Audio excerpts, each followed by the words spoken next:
Hello les petits loulous, et oui, en direct de ce 4e épisode du podcast de Guy. Est-ce que vous vous rendez compte qu'on est au 4e épisode? Alors, je vous ai envoyé un épisode, pas un faux 4e, mais un épisode en fait très long, 1 heure, pour parler par rapport à tout ce ce qui s'est passé dernièrement. Mais je voulais faire un vrai beau podcast, les fameux podcasts sur YouTube, et qui soit vraiment rempli le plus possible de positif, même si c'est pas forcément le plus qu'il y a en ce moment, mais quand même d'en parler. Donc je voulais vous parler de plein de choses. Ça va être un podcast pour le coup. Il y aura plein de thèmes abordés, donc justement pour les thèmes abordés, on va parler de la religion, du rapport à l'autre, on va parler de portfolio, on va parler de danse avec les stars, on va parler de la vision de la vie, on va parler de plein de petites théories, on va parler de plein de choses et ça va être incroyable ce petit temps entre vous et moi quelque part. Donc voilà, j'ai voulu commencer parce que ça fait longtemps que je voulais en faire un podcast ou en parler par Danse avec les stars.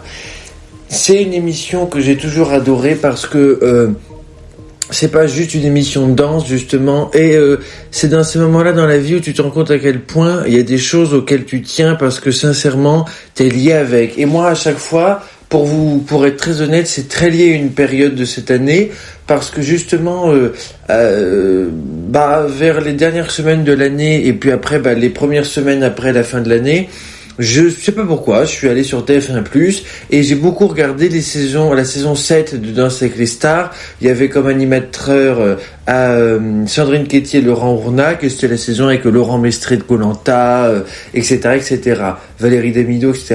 Et je peux pas vous expliquer, mais ça m'a vraiment fait beaucoup de bien. Les musiques dans les années 80, c'est souvent pour ça qu'après dans les vocaux, je vous mettais Corona, The Rhythm of My Life, c'est quoi déjà la chanson? Bon, etc. Et puis, toutes les chansons des années 80, etc. Et ça met de bonne humeur. Et moi, c'est ce que j'ai toujours trouvé qu'il faut dire des fois, c'est que écouter une musique, c'est bien, mais tu te rends compte à quel point des fois, quand tu mets cette musique dans un moment particulier, c'est pas la même chose. C'est-à-dire que là, en l'occurrence, tu vois les gens danser, tu vois le plateau danser, tu vois les animateurs s'enjailler et tout, et le moment en soi, puis le son n'est jamais le même quand là c'est sur un grand plateau, retransmis à la télé, tout machin, et donc tu l'entends pas pareil du tout. Et vous aurez remarqué que quand tu écoutes une musique, que ce soit avec des écouteurs, devant un ordinateur, s'il est grand et gros, genre mon iMac, je peux te dire que tu l'entends un son très fort mais pas très qualité. Le MacBook que j'ai, le son hyper bon au niveau des basses et tout machin, par contre voilà, le son devant une télé, le son cinéma, le son, une musique dans un film, une musique dans une émission télé, une musique dans les écouteurs, c'est la même musique, t'écoutes jamais la même chose. Ah vraiment, je peux vous jurer, tu prends la musique Africa ou Only Girl de Rihanna, tu l'écoutes avec un MacBook, un iPhone, un iPad, si tu veux, une télé, au cinéma, je peux te dire, t'écouteras jamais la même musique. Sincèrement, t'entends d'autres choses quand c'est avec des écouteurs, t'entends d'autres choses quand c'est avec un casque, t'entends d'autres choses quand c'est avec juste ta tablette, et c'est ça qui est incroyable avec le son et la musique. C'est pour ça que moi je pourrais pas vivre sans musique, très honnêtement. Tu vois, il y a quelque part des trucs où je trouve dans n'importe quel moment le besoin d'écouter de la musique, soit parce que ça me met en joie quand je suis pas dans des trucs, par exemple, tu vois, des tâches très répétitives, genre portfolio par exemple, quand tu dois copier-coller 600 images dans un Google Slide. Bon, là, tu vois, tu mets un bon vieux I'm So Excited de Sister Act, tu mets Jump, tu mets les musiques des années 80, 90, tu mets Macumba, Lève-toi, Julie Pietri me suit sur Insta. C'est pas, ça te permet d'être dans un mood où t'es positif. Et moi, je me rappelle cette musique que j'adore de Madonna, Give It To Me. Il y a la version remixée avec Bob Sinclair et puis avec comment il s'appelle le DJ français célèbre, pas DJ Snake, c'est comment il s'appelle déjà? Bon, je sais plus. Mais il est très connu, celui qui a fait World On. Chiotte alors. Bon, il est super connu en plus. Je sais plus. Bon, il a fait un remix cette chanson, incroyable. Et je me rappelle que à l'époque où j'avais fait le logo du portfolio, c'était avec cette musique-là en fond. Et tu sais, des fois, il y a des musiques, autant après 2 minutes d'écoute, t'es saoulé, t'as envie vite de mettre une autre musique, et d'autres, tu peux l'écouter pendant des heures et des heures et des heures en boucle, et tu t'en fous. T'es en mode... Enfin, c'est pas dans le sens que c'est nul, mais c'est dans le sens, j'adore, quoi.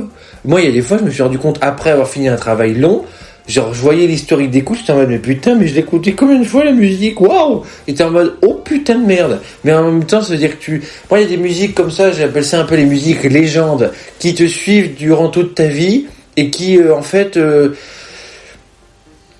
finalement, tu peux les réécouter, tu peux les remettre, tu les écoutes à différentes périodes de ta vie. Ce qui est drôle, c'est qu'elles prennent à chaque fois une couleur différente. Moi, je l'ai déjà dit plein de fois, mais la musique Africa de Rose Laurence, je me souviens de souvenirs quand j'étais petit, je sais pas pourquoi. Je me souviens très bien, moi petit, sur mon lit, et je regardais une feuille de papier que j'avais imprimée avec le bateau dans Pirates des Caraïbes 4, le Queen Anne's Revenge, le bateau de Barbe Noire, le pirate, Edward Teach. Et je sais pas pourquoi, dès que j'écoutais cette musique sur un poste de radio un peu vieux dans ma chambre, je liais ça toujours avec ce bateau. Je me demandais pas pourquoi. Mais bon, et donc quand j'écoutais cette musique, je le regardais, je m'imaginais l'eau, le bateau autour, le côté pirate, Pirates des Caraïbes, vous voyez l'ambiance, la fontaine de Jouvence, etc. Et après, il y a eu beaucoup de souvenirs quand j'étais plus petit, quand on allait à une espèce de point d'eau, on a beaucoup de beaux souvenirs là-bas. Et puis, voilà, par exemple, Macumba, la chanson avec Jean-Pierre Madère, je l'associe beaucoup avec Caméra Café, l'émission, je sais pas pourquoi. Je me souviens qu'on l'écoutait beaucoup en voiture, et puis un truc tout con, mais quand t'écoutais les musiques à l'époque, quand on était encore jeune, sur les CD dans la voiture, je me rappelle que tu te souvenais des pistes. Moi, par exemple, les musiques du groupe Alphaville, Big in Japan, Sound Like a Melody, si vous connaissez, je pourrais te dire la piste exacte sur le CD, c'était la 8. C'est fou, hein, on se rappelle de ça. Enfin, moi en tout cas. Et c'est pour ça que je trouve que la musique, ça a plein de vertus. Bien sûr, c'est tout. Moi, je trouve que ça peut servir à tout. Ça peut servir dans plein de moments. Je rappelle que pour un mariage, un enterrement, voilà. Mais ça peut servir à évoquer tellement plus de choses que des fois des paroles, des mots. Et puis moi, je trouve vital. Je pourrais pas passer une journée sans avoir écouté une fois de la musique. Ah merde! Autant, moi, les podcasts, vous allez me dire, tu te fous de ma gueule, tu es en train d'en faire un... Non, mais j'ai jamais...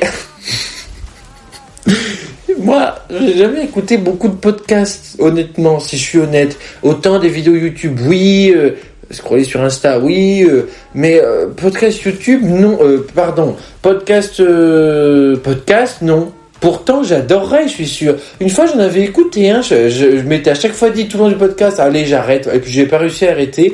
C'était un podcast, parce que ce qui me dérange juste dans le côté podcast, mais après, je fais beaucoup de vidéos aussi ou des audios, donc je fais tout, moi. Je suis multiplateforme, je suis pas multicanaux. Je fais des vidéos sur Snap, je fais des audios longs sur message 1 minute, je fais des podcasts, je fais tout.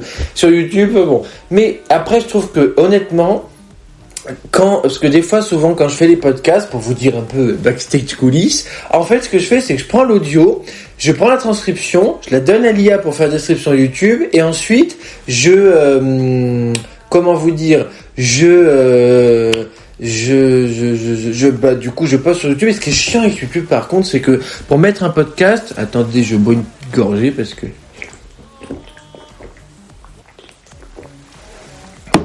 ça fait du bien. J'adore boire. Dans 20-30 ans, il n'y en aura plus. Sauf que là, c'est pas de l'eau. C'est pas de l'alcool. Hein.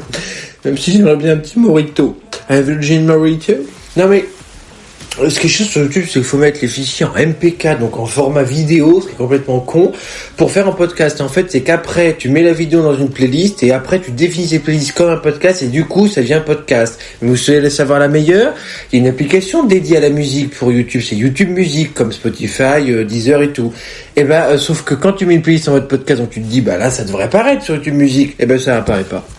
Ah, ils sont cons, chez YouTube, je vous le dis pas, Entre ça et le fait que les bannières, ça affiche tout bien sur ordi et tablette, mais par contre sur téléphone, ça casse tout et ça fait toujours des liserés blancs dégueulasses. Ça c'est... Non, YouTube c'est très très chiant. Il y a un côté très chiant à ça. Et ce qui est dingue, c'est que ça fait plus de 15 ans que ça existe. Il y a des choses, tu te dis, quand même, depuis ça aurait dû changer. Genre, mais importer une photo de profil, quoi. Le truc, je sais pas, je sais pas, Instagram, Facebook, bon, il y a un historique, quoi. Bon, et donc voilà. Mais la musique, je trouve que c'est... Mais pour revenir à Danser avec les stars, ce que j'adore dans cette émission, c'est le côté... Moi, je trouve que c'est la dernière émission de télé, je trouve, où tu vois réellement il y a pas de triche possible. Parce que tu vois, Koh-Lanta, tu peux tricher. Cacher de la nourriture, tricher, la stratégie, voilà. Je sais pas trop. Les trucs de télé-réalité, moi, c'est pas du tout ma tasse de café. Puis surtout, un peu de l'Empire du Vide. Mais bon, il y a plein d'autres émissions, bon, je vais pas toutes les citer, mais où...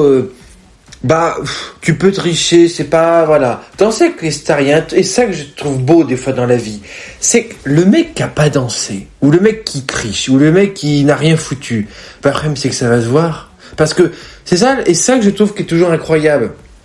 En gros, ça dépend de toi. Et on va me dire, oui, merci mon petit Guy, mais si vous réfléchissez bien dans la vie, il y a plein de choses où en fait, c'est toi qui dois les faire. C'est-à-dire que, je vous dis n'importe quoi, demain, tu vas dans un stade d'athlétisme, tu regardes un athlète s'entraîner pendant 34 heures d'affilée, je dis n'importe quoi. C'est pas ça qui va te faire devenir athlète, il faudra toi que tu t'entraînes. Et que ton corps s'entraîne pour que toi tu puisses faire les choses, tu vois ce que je veux te dire?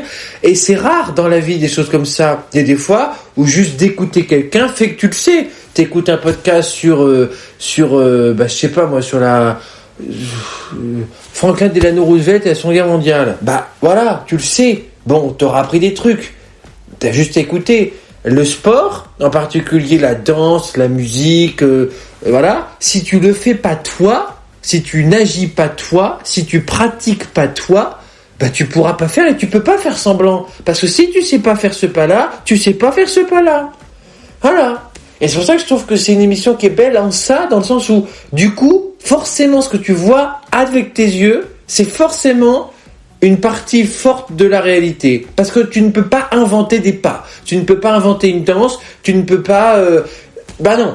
Par contre, moi, ce que je trouvais, c'est que il y a autour de moi plein de gens qui disent oui, là, je vois que la danse est mauvaise. Là, pour être très honnête, et je me fais pas plus con que je le suis, mais moi, sincèrement, je trouve que ce qui est malheureux, c'est qu'il y a beaucoup de gens, je pense, qui regardent leur télé chez eux et qui se disent juste, tiens, elle Will danse très vite, ça a l'air d'être synchro et tout machin, il danse bien, ça se trouve, c'est de la merde.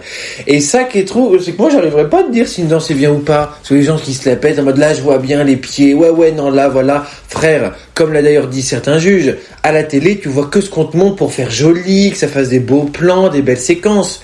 Mais les pieds, tu les vois pas. Les jeux de jambes non plus, souvent pas trop, etc. Tu vois souvent le haut du corps et pas tellement le bas au sens des pieds. Et donc c'est pour ça que déjà ça me fait rire pour ça, parce que les gens qui se prétendent experts dans ces stars, je suis en mode bon. Moi, ce que je trouve beau dans cette émission, bien sûr, les chorégraphies et chose à toujours rappeler, les playlists, les gars. Mais les playlists. Mais une dinguerie. Je suis allé sur Spotify, j'ai tapé playlist d'Als 7, saison 7, mais j'étais en mode, mais je vous aime les gars, je vous adore. J'ai découvert plein de musique. Moi, si vous saviez le nombre de musiques que j'ai découvert grâce à des émissions de télé, moi je passe ma vie avec Danser avec les stars, avec Shazam. Mais vous voyez, un truc, moi vraiment qui m'est arrivé, c'est que du coup, les dernières semaines avant la fin des cours et puis les semaines après, dans le très peu de temps qu'on avait, parce qu'avec tous les travaux de groupe, avec là les stages et tout ça, mais je sais qu'il y a une époque où, bon, pour être honnête, je commandais beaucoup sur des pizzas, des tacos, des Subway aussi. D'ailleurs, les tacos, pourtant, ça me rend malade. Pourtant, avant, pas du tout, mais là, voilà. Et je me rappelle très bien, et c'est con, mais ça me faisait un bien dingue. C'était un petit plaisir du quotidien, mais waouh, je me mettais tranquille.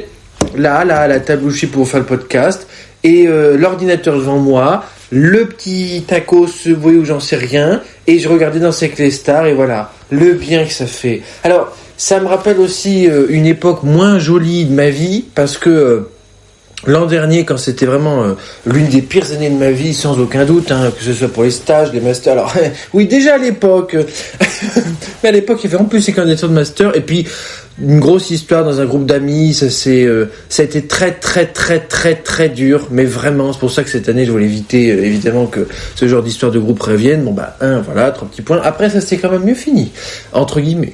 Mais ce que je voulais vous dire, c'est que, comment vous dire, oui, je sais que moi, je suis tombé sur un réel un jour sur Insta et je me dis putain, c'est si vrai. En gros,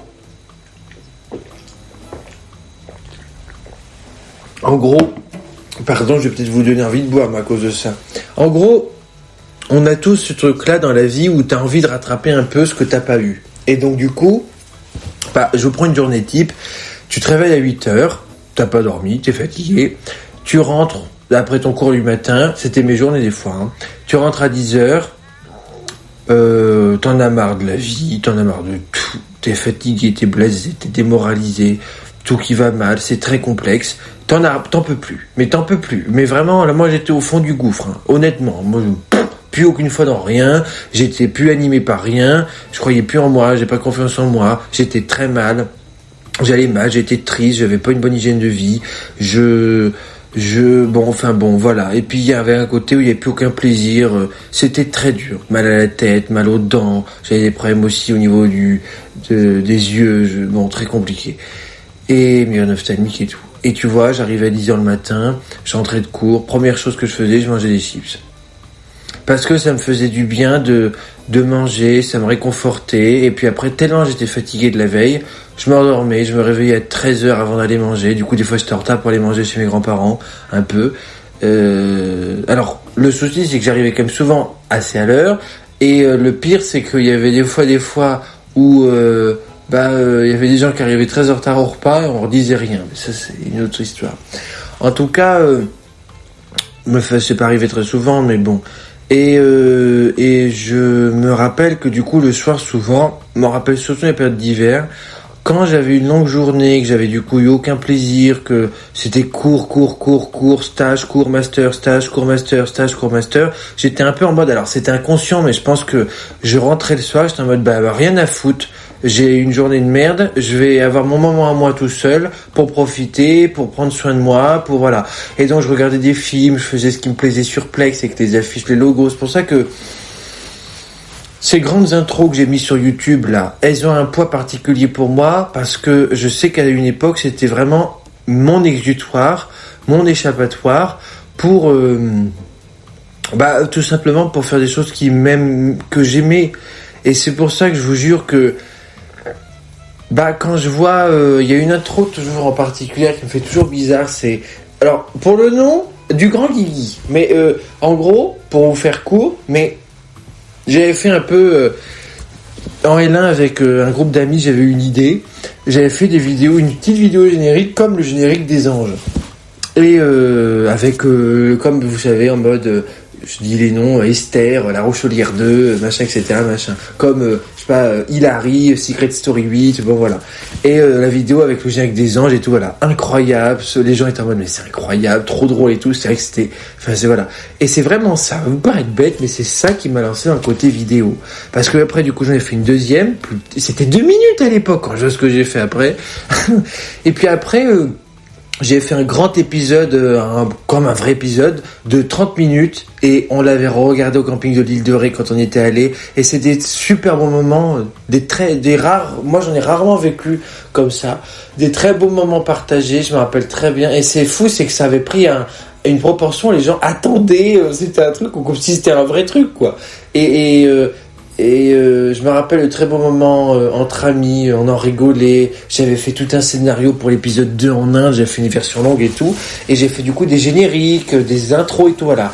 Et c'est ça qui, du coup, de fil en aiguille, m'a aiguillé vers, tiens, avec toutes ces intros de logos que j'ai faites, et si on faisait des grandes intros, parce qu'à l'époque, moi je m'étais dit, intro pour de futurs films, pour voilà, dans l'optique avant, vu que j'avais fait ça pour la vidéo des Rochelais, les Anges, voilà. Le problème, c'est que ça n'a jamais introduit rien du tout. Mais c'est pour ça que j'ai toujours appelé ça intro, parce que c'est pas faux, c'est des intros de logos, genre l'intro de Disney avant le film Cars, l'intro de Marvel avant machin, l'intro de Warner avant voilà. Donc en soi, c'est des intros de films, oui, mais le problème c'est que ça n'a jamais rien introduit, parce qu'à chaque fois, ça se finit toujours sur présente, en texte doré, comme si ça allait présenter, tu sais, comme quand au générique du début d'un film, puis après, Warner Bros. Présente, ta. Sauf que ça n'a jamais rien présenté. En vrai, si, une vidéo de 12 heures un jour, je vous en parlerai. Mais Et donc en fait j'avais fait une première intro qui s'appelait, c'était parce que j'avais vu un truc, une sortie Clasier, j'avais pas pu aller, j'étais malade, à un truc archéologique qui s'appelait, il y avait un délire sur le tumulus, parce qu'on s'était dit tumulus c'est rigolo, bon voilà, je vous passe, il y avait eu un délire là-dessus. Et du coup j'avais nommé l'intro Giga, Tumulus, Obélix, enfin bon bref, voilà, n'importe quoi.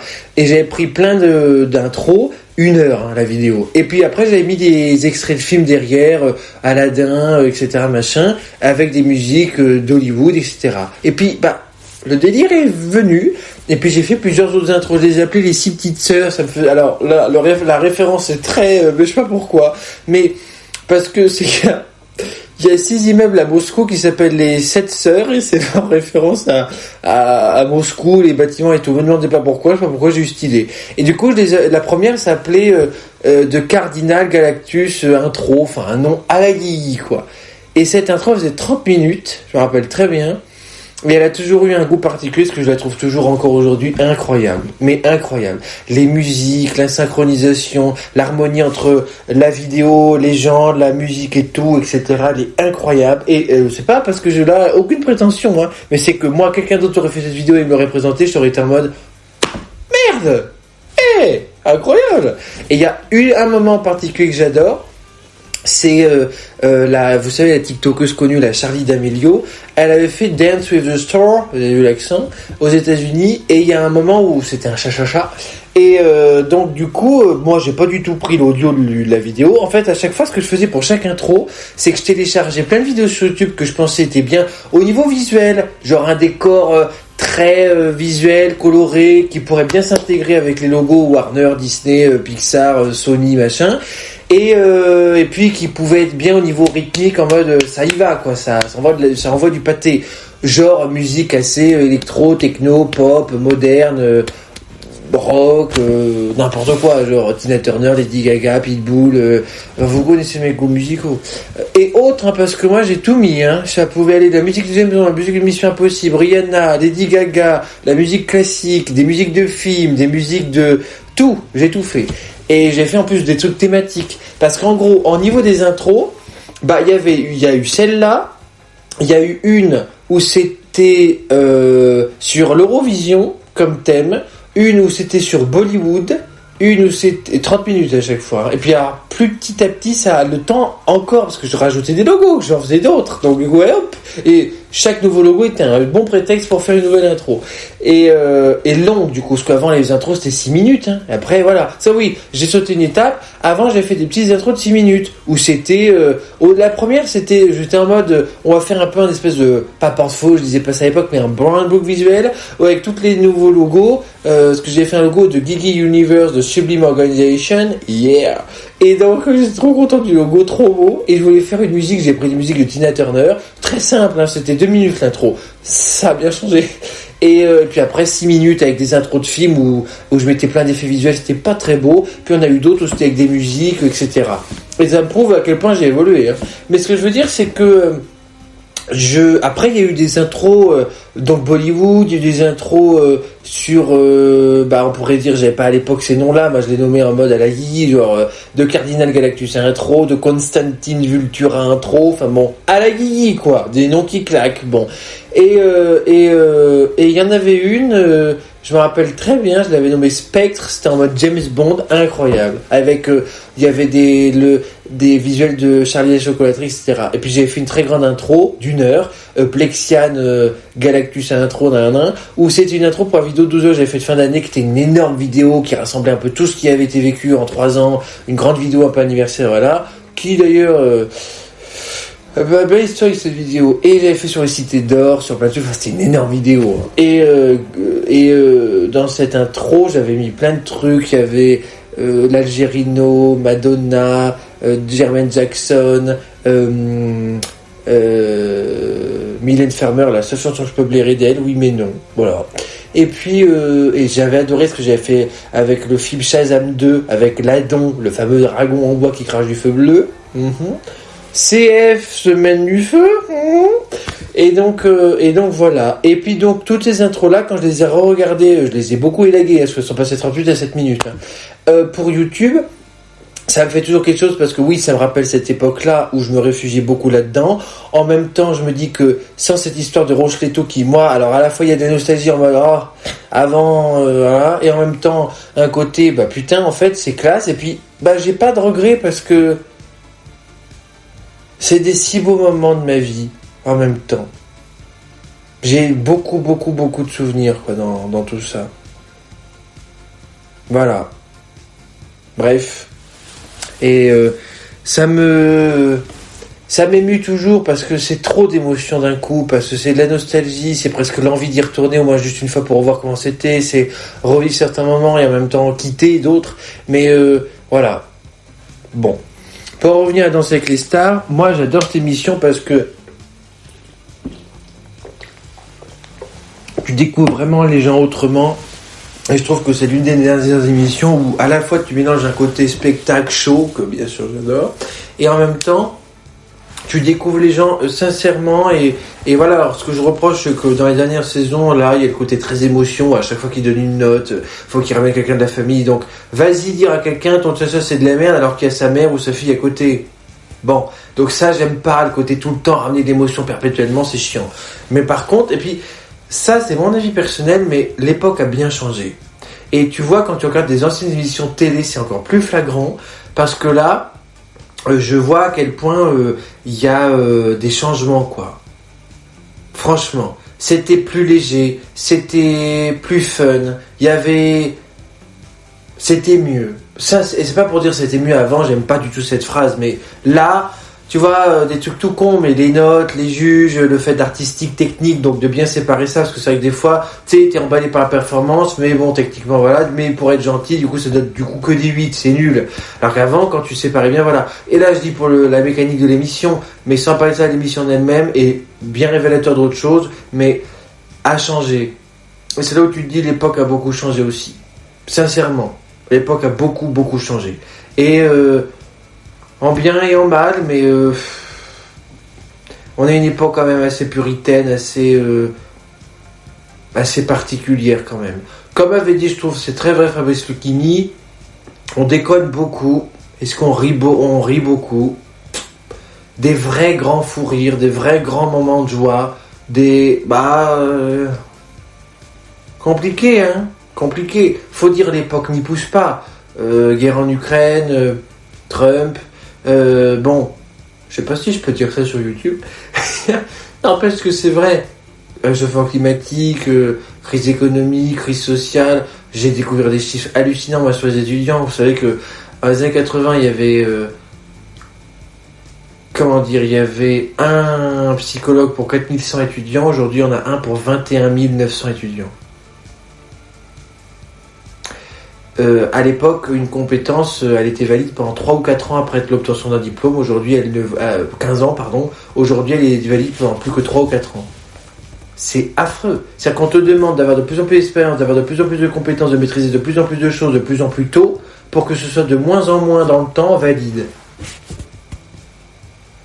Ça pose un problème. Hein. Et c'est pour ça que c'est assez, je trouve, assez dur d'être étudiant aujourd'hui. C'est pas pour faire du Calimero ou en mode l'introspection, on se regarde le nombril, oh mon Dieu, la vie est horrible. Mais c'est pour dire à quel point, la conjoncture en ce moment, elle est complexe quand t'es étudiant. Et moi, je trouve qu'on en demande beaucoup, beaucoup, beaucoup à des jeunes de... Voilà, c'est pas pour dire, allez hop, on fout rien du tout. J'ai pas dit ça du tout. Et de toute façon, vous me connaissez. Je suis bien incapable de rien faire. Donc... Mais par contre, ce que je veux dire par là, c'est que quand tu vois c'est que tu peux pas demander tout et son contraire. Tu vois, tu demandes à des gens d'avoir des expériences professionnelles, ils en cherchent, ils cherchent des fois en candidatant partout, ils en trouvent pas, et après on te dit, mais on vous prend pas, parce que pourquoi ? Parce que vous n'avez pas d'expérience professionnelle. Et voilà, un peu le serpent qui se mord la queue. Sans parler du fait que il y a des chiffres qui sont alarmants. Quand tu vois qu'à l'époque, dans les années 80, il y avait 29% d'étudiants en burn-out, il y en a 49 aujourd'hui, qu'il y a au moins un étudiant sur deux qui a eu des pensées suicidaires, que en moyenne 73% d'étudiants ont un avis mitigé voire pessimiste sur leur avenir, que en moyenne il n'y a que 29% de personnes qui arrivent à avoir un CDI à la sortie d'un diplôme, et donc ils ont beaucoup un CDD donc. Puis ça, moi, le chiffre m'a effaré. On demandait à l'époque une maîtrise correcte de l'anglais et 2 ou 3 logiciels maîtrisés. Aujourd'hui, on demande minimum 10 ou 15 logiciels maîtrisés au moins et de maîtriser parfaitement l'anglais plus une seconde langue. Apparemment, c'est des vrais chiffres, hein, de l'INSEE, vraiment. Bah putain, je dis pas que c'est mal. Je vais pas te dire maintenant, non, c'est bien d'être nul, de rien savoir et tout. C'est pas ça l'idée. C'est de dire que on en demande énormément et que quand tu vois d'ailleurs au passage qu'il y a beaucoup de gens adultes qui font la leçon à des jeunes, vous êtes ignorants, vous foutez rien, feignasses, tout ça machin. Franchement, hein, honnêtement, et c'est très honnête ce que je vais dire, quand tu vois tous les défis d'aujourd'hui, avec l'IA, comme j'ai dit, maintenant aujourd'hui quand tu ponds un texte qui est juste bien écrit, hein, t'as pas pondu la prochaine thèse pour le prix Nobel, mais juste un texte bien écrit, c'est soupçonné. Ah bah ouais, mais regarde, il a utilisé, vous verrez les références, le mot crucial, ouais bah c'est IA ça. Donc de bien parler maintenant, ça fait un ChatGPT. Ah, il n'y avait pas ces problèmes-là à l'époque. Quand tu écrivais un truc bien, alors on pouvait se dire t'es pompeux, t'es péteux, t'es verbeux, tu veux faire un truc, voilà. Mais je suis la preuve, là quand je vous parle, il n'y a pas d'IA autour de moi, je vous parle là comme ça, moi naturellement, dans chair et en os. Bah, je pense pas mal parler. Eh bah, on mettrait ça à l'écrit, on me dirait, ouais mais ça fait un peu IA là. Et tu vois, un truc tout con, j'avais pris des cours de licence ou de lycée, donc d'avant ChatGPT. Je l'avais mis dans un détecteur d'IA, on a plein, 0 GPT, GPT-0, tout ça. Et bah, il m'avait dit que c'était à 30% de l'IA. Alors que c'est des textes qui datent d'avant carrément que l'IA existe.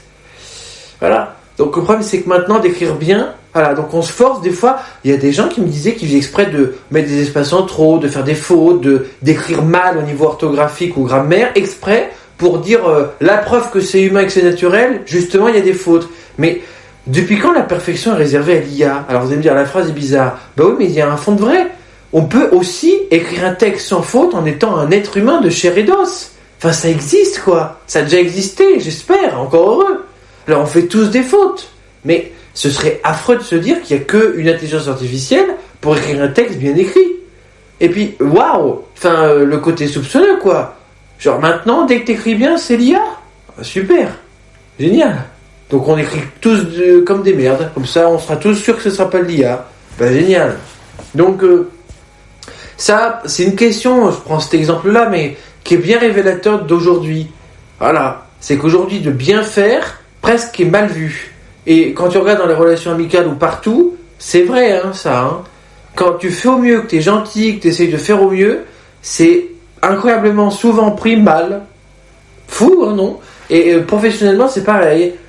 T'aides les gens, tu fais au mieux, tu travailles plus, limite tu te mets en avance, t'es mal vu en mode mais je fais peut-être juste mon travail, voilà, juste, voilà. Et quand tu vois à quel point, moi, pour avoir eu déjà des défauts, je me suis quand même fait la réflexion, vous savez qu'il y a vraiment quand même des entreprises aujourd'hui, il y en a, ils arrivent au boulot, la pause café, 30 minutes fastoche, et c'est tranquille pépère, hein. Vous allez me dire, oui, bah merci Guylaine, ça fait depuis la nuit des temps que ça existe, ça, les feignasses.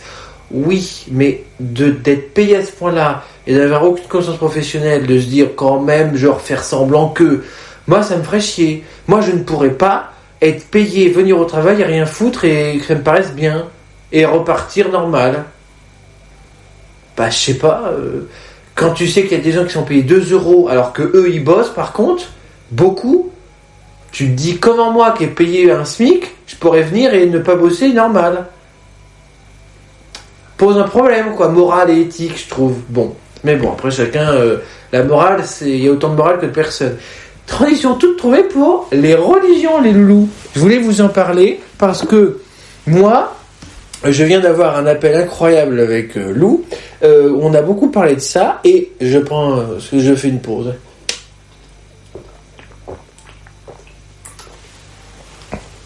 Et je voulais vous en parler dans ce podcast parce que je trouve que c'est un sujet hyper intéressant. Moi, je trouve que la religion, ça en dit long sur les sociétés, mais ça en dit long aussi et surtout sur nous, et puis ça apprend beaucoup de choses. Déjà, moi, la religion, alors, je crois pas, pour dire les choses, voilà, je crois pas, il y a une phrase qui m'avait fait rire, justement, que Lou m'avait dite. Tu crois pas, mais en même temps, tu crois dans beaucoup de choses. Ce qui est pas faux. Parce que moi, je crois beaucoup dans ce truc de karma. Je me dis tout le temps, tu fais une bonne action, du coup, c'est pas qu'on te récompensera, mais bon, voilà, ça j'y crois un peu. Je crois pas du tout dans le destin, dans le sens que tout est écrit, que moi, je crois au contraire que tu peux littéralement, des fois, manipuler la réalité pour qu'elle passe, c'est pas le beau qu'on vienne, mais t'as une prise sur les choses.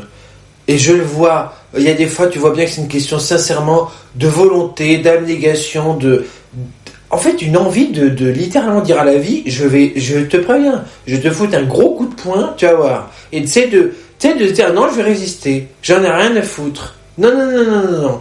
Donc c'est pour ça que moi, le côté tout est écrit d'avance, on suit juste un non. Et puis je trouverais affreux d'ailleurs de voir la vie comme ça. Par contre, je crois beaucoup dans développement personnel, ça maintenant. Vous me connaissez, ce qui est drôle, c'est qu'avant, j'étais... Alors, pas là-dedans, non, parce que j'ai toujours été quelqu'un qui, je pense, réfléchissait beaucoup aux choses, au monde qui l'entoure, essayait de comprendre les choses. J'ai toujours eu je me rends compte de plus en plus d'aller au fond des choses, mais dans tout. C'est-à-dire que moi, si... un truc tout con, mais...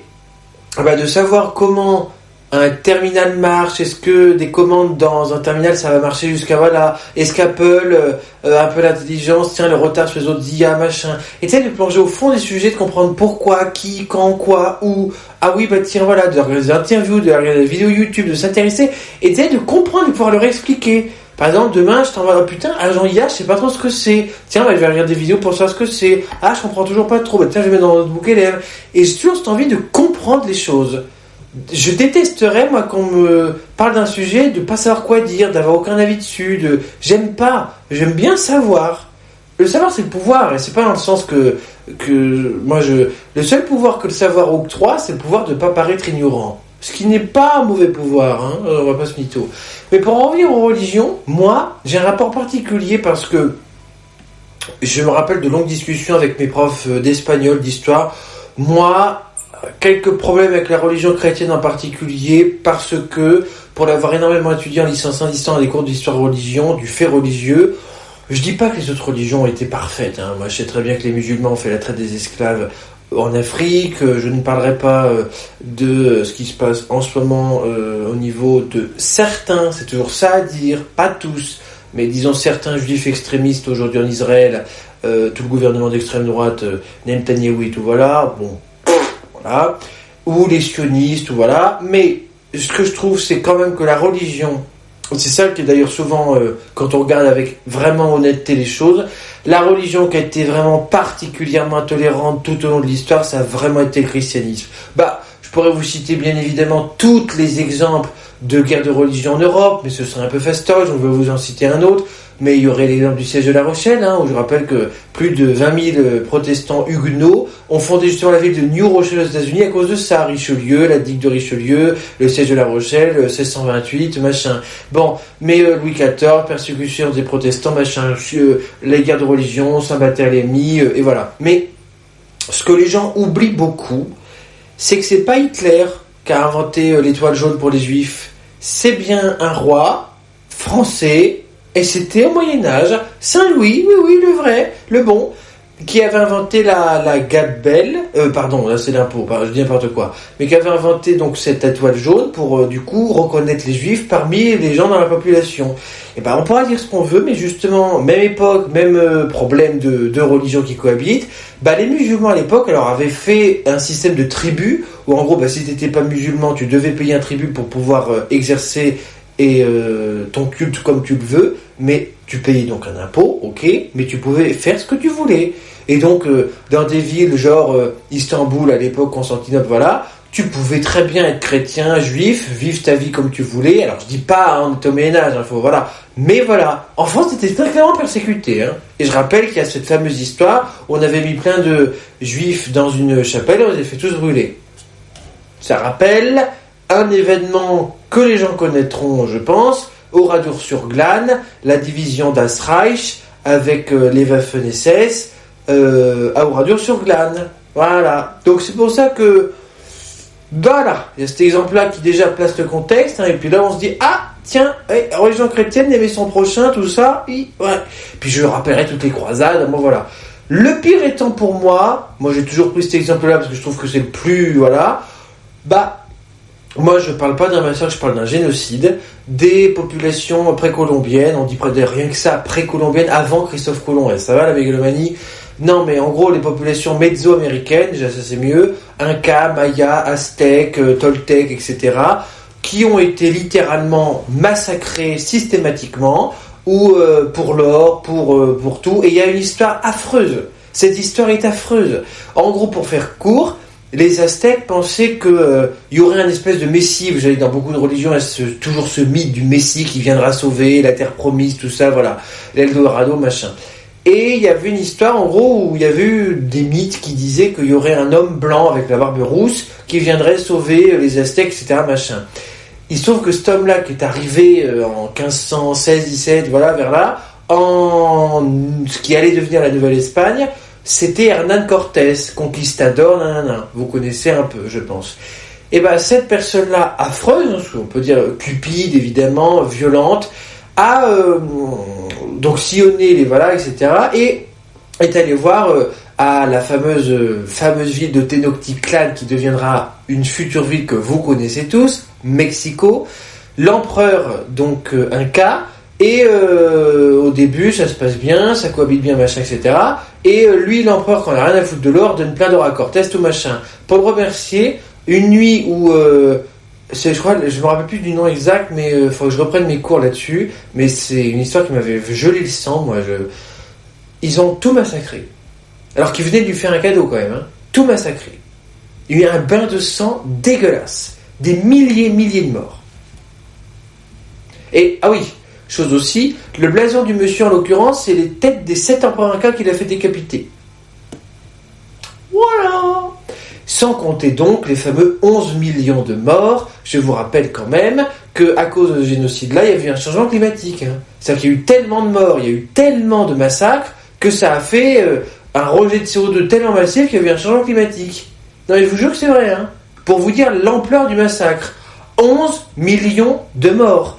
On est passé, je vous jure que c'est vrai, de 11 millions de personnes de ces populations-là à 1, 60 ans plus tard. Vous vous rendez compte ? Est-ce que c'est une dinguerie ? Enfin, là, c'est carrément, à ce niveau-là, c'est presque l'épuration ethnique. Bon, et tout ça pour l'or, ou juste conquête. Et ça, je vous passe tous les détails historiques, mais au nom de évangéliser des peuples sauvages, ils sont un peu ils comprennent pas, on va leur donner la science, le savoir, on va leur faire comprendre que leur Dieu c'était un mauvais Dieu, que c'était en fait le diable sur terre, ces histoires de sacrifice, Dieu il est mieux, religion chrétienne, machin. Et donc ça a été un balayage de tous les côtés, je l'ai beaucoup étudié, balayage culturel, destruction de tous les temples mayas, des codex, des manuscrits, évidemment donc épuration ethnique, génocide, massacre, bain de sang de partout, vol, pillage et autres. Et c'est là où tu te dis, mais quelle religion, n'importe laquelle, hein, peut pousser à ce genre de choses-là ? Il est où là Dieu là-dedans ? Où est le message de Dieu là-dedans ? C'est pour ça que moi j'ai toujours eu un rapport particulier à la religion chrétienne, non pas que les autres religions je dis pas, encore une fois, plein de religions ont fait des... Religion c'est tellement large, c'est des hommes, vous allez me dire, c'est des hommes qui ont fait des actes au nom d'une religion, voilà. Oui, mais il faut quand même avouer qu'il y a une religion qui aime beaucoup, eu du sang sur les mains, c'est quand même la religion chrétienne, hein. On va pas se mytho, hein. Guerre de religion, les massacres je rappellerai toutes les colonies en Afrique, françaises, britanniques, hein, et puis toutes les guerres de religion, toutes les guerres entre chrétiens, occident, musulmans, orient, je vais pas vous citer toutes les guerres, siège de Vienne, Habsbourg, France, protestants, catholiques, voilà, mais c'est des millions et des millions et des millions et des millions et des millions de morts, hein. Et puis je rappelle le côté tolérance. T'étais juif ou musulman en France au Moyen-Âge, t'existais pas, hein. C'est clairement, mais il n'y avait pas de... Voilà, fini. Et ça, quand tu regardes des autres religions, non, il y avait une tolérance. Sincèrement, historiquement parlant, c'est prouvé. C'est pour ça que... Alors, vous allez me dire aujourd'hui, le temps n'est pas à la tolérance. C'est vrai, mais c'est quand même une vérité de dire que s'il y a bien une religion qui ne l'a vraiment pas été au long de l'histoire, et puis... à chaque fois qu'il y a eu un autre courant, je vous rappelle quand même Martin Luther. Protestantisme, Allemagne... on sait quand même ce qui s'est passé après, quoi. Hein. Guerre de religion en Europe entre le Saint-Empire romain germanique et la France sur le protestantisme et la religion chrétienne, ah ben je vous le dis, ça laissait des traces, hein. Clairement. Voilà. Et c'est qu'une des guerres de religion, hein. Parce que ça a duré quand même presque 3 siècles quand même cette histoire, hein. Sans compter encore une fois tout ce qui est la colonisation en Afrique des Français et des Britanniques, sans compter tous les problèmes idéologiques au niveau chrétiens orthodoxes, les Russes, les Orientaux, et puis je vous rappelle les croisades. Je vous rappelle un exemple très célèbre. Les premières croisades où à l'époque c'était pour libérer les États latins d'Orient de l'emprise des musulmans, voilà. D'accord, bon à la limite il y a un message religieux, très bien. Bah c'est l'appel d'Urbain, je sais plus quoi, 10 ou 2 à Clermont-Ferrand. C'est pour ça que la cathédrale a été, voilà. Au final ils ont quand même pillé Constantinople, qui était quand même, je vous rappelle, en fait une ville chrétienne. Hein. Donc des chrétiens pillent d'autres chrétiens quand même. Hein. Donc là il est où le message religieux? Et je vous rappelle que ce fameux trésor des Templiers, sujet de grand mythe, hein, ça, il n'y en a jamais eu. Hein, mais bon, en tout cas voilà. Je veux dire, puis il y a des sectes quand même hein, dans le christianisme. Hein. Alors il y en a dans toutes les religions. Ce que je veux dire, c'est que c'est garni. C'est garni. Voilà, le plateau est garni. Et donc, pour en venir à la religion, moi, il y a 2 choses. J'ai toujours séparé le fait de croire en quelque chose, en une entité supérieure, d'avoir quelqu'un qui pensait quand ça va pas, une personne à qui se référer, une entité, bon voilà, quelque chose. Et la religion, voilà. Et c'est pour ça que j'ai toujours cité cet exemple qui me semble être la bonne chose à voir, voilà. Alors la personne est tout à fait mauvaise, hein, mais Napoléon Ier, empereur, qui avait donc été avant-général pendant la Révolution française, militaire et tout, corse, avant-génois, on pourrait se dire très anti-monarchique, très anti-religion. La Révolution française rappelle fin du culte, très clairement anti-chrétienne, toutes les églises qui ont été, voilà, la tête du cardinal de Richelieu qui a valsé en tout Paris, toutes les églises pillées, je vous passe les détails, je suis sûr, voilà. Une truc pour vous prouver que j'adore comprendre les choses, je me suis toujours demandé pourquoi ils n'avaient pas pillé Versailles, ou carrément pété le château. S'il y avait bien un symbole de la monarchie absolue, c'est quand même bien Versailles. Et ça m'a toujours étonné, ça. Voilà.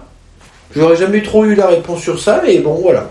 Mais c'est pas que j'aime bien faire et si avec l'histoire, parce que c'est pas bien de faire ça, et puis il faut pas faire ça avec l'histoire.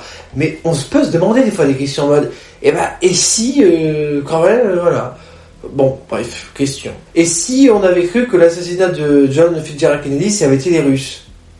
Ah, je peux vous dire que la guerre froide, elle aurait pris un autre tournant, hein. Clairement. Il y aurait peut-être eu un côté plus nucléaire. Voilà, clairement, hein, très clairement. C'est même sûr, hein. Les Russes qui assassinent un président américain, parce que c'est ce qu'ils pensaient au début, là. Et là, ça aurait pu être... ils ont vite compris que c'était un Américain. Heureusement. Voilà. Bref, digression faite.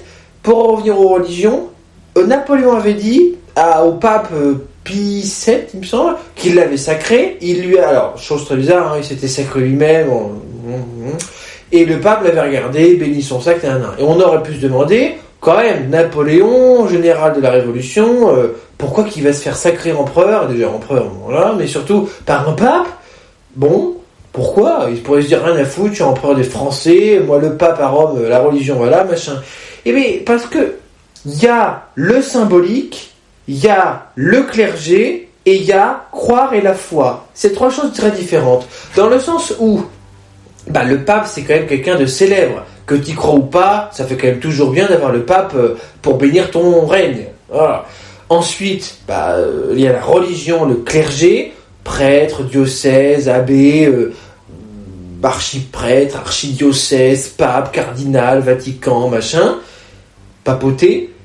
Et puis, la religion au sens, la religion de chacun, qui est très personnelle, croire de sa manière à la religion, plus ou moins à un degré différent, chacun d'ailleurs à un degré différent. Il y a par exemple des gens qui suivent le ramadan très scrupuleusement, d'autres non, d'autres qui suivent le carême pour les religions chrétiennes, voilà. Et ça qui est très intéressant aussi dans toutes les religions, c'est que tu vois à quel point les noms changent, mais les choses sont les mêmes. Carême égale au ramadan, l'Aïd correspondrait un peu à Noël, il y a plein de choses, ça qui est très intéressant d'étudier les religions comme ça, de voir à quel point c'est pour ça qu'on dit les 3 religions du livre, parce qu'au final il y a plein de points communs. Les noms des dieux, Yahvé, Allah, Jésus-Christ, Dieu, et c'est là où c'est très intéressant, je trouve, à étudier. Même l'aspect théologique, même si t'es pas croyant, voilà. Moi, j'avais beaucoup étudié aussi la symbolique du diable en iconographie, comment il était représenté au fur et à mesure des époques, très intéressant. Par exemple, pas du tout représenté, il y a le côté très, des fois chimpanzé, un côté sauvage, un côté des fois très noir, un côté très Satan, les enfers. J'avais étudié beaucoup les trucs de triptyque, où en gros il y avait toujours les enfers, le purgatoire et le paradis. Et puis, toutes les inspirations, bien sûr, des mythologies. Je rappellerai que palais de Rhadamante, l'Élysée, pas le palais où il y a Emmanuel, mais l'Élysée, c'est le palais paradis dans la mythologie grecque. Radamante, etc. C'est pour ça que les religions, on le dit pas assez, mais sont beaucoup inspirées d'autres choses. Et ce qui est drôle aussi, ce que j'adore moi voir, c'est à quel point, en fait, entre chaque religion, il y a aussi des fois, le rapport à la religion donne beaucoup d'indices sur le rapport à la société et sur le temps. Puisque la religion, c'est aussi le temps des jours, des semaines, des années pour les gens. Par exemple, les Incas, les Aztèques fondaient beaucoup sur les calendriers solaires, donc leur religion était beaucoup tournée autour de ça. Les chrétiens, beaucoup autour des fêtes, Pâques, l'Ascension, etc., machin. Les musulmans, Ramadan, l'Aïd, etc. Les juifs, la Bar Mitzvah, Shabbat, etc. La Menorah avec le truc avec 9 bougies, etc. Et donc c'est ça qui est la Torah, le Coran, la Bible, Nouveau, Ancien Testament, le mur des lamentations, la fameuse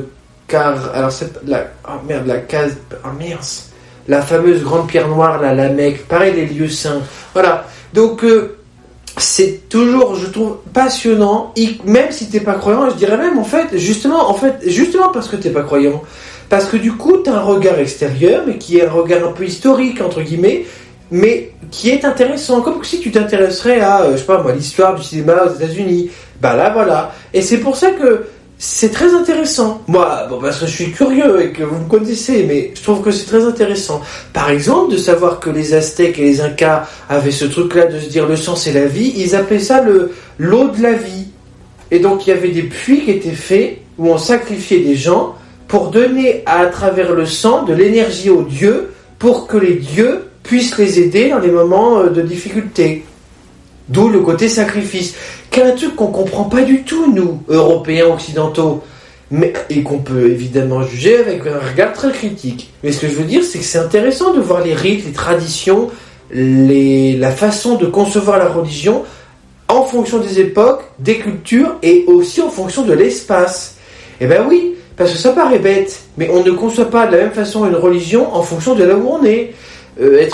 Par exemple, si vous ne le saviez pas, la première communauté musulmane dans le monde, c'est pas du tout en Afrique, ni au Moyen-Orient, c'est en Indonésie. C'est là où il y a le plus de musulmans. Je peux vous dire que l'islam en Indonésie, c'est pas le même qu'au Moyen-Orient. Voilà. De savoir les différences entre chiites et sunnites, c'est qu'il y en a qui croient en les différents, qui croient en juste un prophète ou juste en Dieu, qui ne veulent pas idolâtrer, etc. Dans le catholicisme, dans le christianisme, c'est pareil. Il y a les catholiques qui idolâtrent aussi Marie, il y a beaucoup d'idoles, là il y a les saints, Saint-Pierre, etc. Et les protestants qui, eux, sont assez austères, non, c'est Dieu et re-Dieu, et il n'y a pas de... C'est pour ça que quand vous êtes dans une cathédrale chrétienne, catholique, c'est très chargé. Tu vas à Notre-Dame de Paris, mon gars, la rosace, tu la vois. Tu vas dans un temple protestant, tout de suite, c'est plus austère. Hein. Voilà. Et c'est pareil de voir, rien que l'architecture, un temple maya, un temple bouddhiste, un temple des chanoines, un temple hindou, un temple musulman, mais... une mosquée musulmane, mais en Indonésie, une mosquée en Espagne, mais à l'époque de la Reconquista... c'est très différent. Donc les styles architecturaux religieux, vous le savez, néo-gothique, gothique, classique, machin, ça évolue comme les... C'est ça qui est d'ailleurs incroyablement intéressant dans tout. que ce soit la musique, les arts, la peinture, l'architecture, tout a toujours été suivi en fonction un peu des religions. Eh oui, néoclassique, classique, pour la musique, comme pour les styles architecturaux des cathédrales, eh ben c'est les mêmes époques, à peu près. À peu près, hein, bon. Mais voilà, pour la littérature aussi, romantisme, classique, voilà. Et ça où tu vois que la religion, évidemment, sur les sciences, on pourrait en parler pendant 20 ans, hein, Galilée, Copernic, bon, voilà. Et d'ailleurs, il y a toujours cette histoire-là, faut que je vous raconte toujours, qui m'a toujours... Vous voyez, un thème, moi, une religion, voilà. Mais moi, si je pourrais faire une liste de tous les sujets que j'adorerais plus étudier, plus connaître, moi, j'espère vraiment qu'à la fin de ma vie, alors j'espère qu'il sera dans longtemps, mais tout ce qui est la mythologie égyptienne, la mythologie nordique, les comics, Marvel, DC Comics, beaucoup plus profond qu'on ne le pense, les IA, l'informatique, le montage vidéo, la suite Adobe, les religions, l'histoire, la politique, l'histoire des Amériques, des États-Unis, l'histoire de l'Inde. J'adorerais en savoir plus sur ces sujets-là. La mythologie égyptienne, alors je sais 2-3 trucs, Isis, Osiris, Anubis, les dieux, les mythes, Néfertiti, les pharaons et Ramsès II, tout ça, etc., tout en Camon, mais j'aimerais en savoir plus, connaître, voilà. Et c'est pour ça que on va me dire, mais Guy, t'as fait 3 ans de licence d'histoire, t'en sais déjà beaucoup, tout ça, voilà. Oui, j'aimerais en savoir plus. Et puis sur d'autres sujets. Et puis, vous voyez, par exemple, un truc tout con, j'adorais en apprendre plus, alors pas pour que je suis pas fasciné par l'époque, mais ça voulait dire quoi, gouvernement sous le Premier Empire? Comment c'était vivre sous le Premier Empire? C'était quoi les styles architecturaux, n'est-ce pas, au XVIIe siècle? Je le sais déjà un peu tout ça, mais plus savoir ça, étudier ce que ça, l'Empire austro-hongrois, Sissi, l'impératrice, etc. Ça, je vais dire, c'est un sujet très précis. Oui, mais parce que ça me passionne, j'aimerais en savoir plus, connaître plus les... Pour ça, je vous jure que l'histoire, on se rend pas compte à quel point, moi je trouve que c'est l'un des domaines les plus passionnants de tout. Tout le monde en fait est intéressé par l'histoire, forcément. Franco aussi, j'adorerais plus savoir sur cette période. Salazar en Espagne, la guerre froide, en Espagne, au Portugal, la guerre froide, la guerre en Irak, il y a un film Vice que je pourrais vous conseiller. J'adore en savoir plus sur ce sujet-là, ça me passionne. J'aimerais avoir plus le temps de pouvoir bien me pencher dessus. Ça prend du temps, hein, mais je vous jure que c'est toujours très passionnant. Plex aussi, les films, les séries, plus voire de films, de séries. J'ai une liste incalculable de choses que je voudrais voir et pas le temps. Et voilà. Ça, c'est mon grand regret des fois dans ma vie, c'est que je me dis que on est absorbé par plein de choses et on se dit qu'on n'a pas le temps d'avoir de... Ce qui est dingue, vu qu'on pourrait se dire la vie nous appartient à nous, on en fait ce qu'on en veut. Et au final, on n'est pas si libre que ça, quand on y repense bien. Alors vous allez me dire, si, on est en France, dans un pays libre, démocratique, oui, mais dans sa vie, dans le temps qu'on s'accorde, pas tellement. Pas tellement. Beaucoup moins qu'on ne le pense, en fait. Et je pense qu'en fait, on le pense déjà pas mal. Bon, pour en revenir aux religions, moi, c'est un sujet qui me passionne beaucoup. Je trouve que c'est très intéressant et moi, j'avais adoré, sincèrement, le cours que j'avais eu en L1, ça remonte, c'était en 2021, ça maintenant, sur l'histoire du fait religieux. Et d'ailleurs, le nom est très bien trouvé, fait religieux.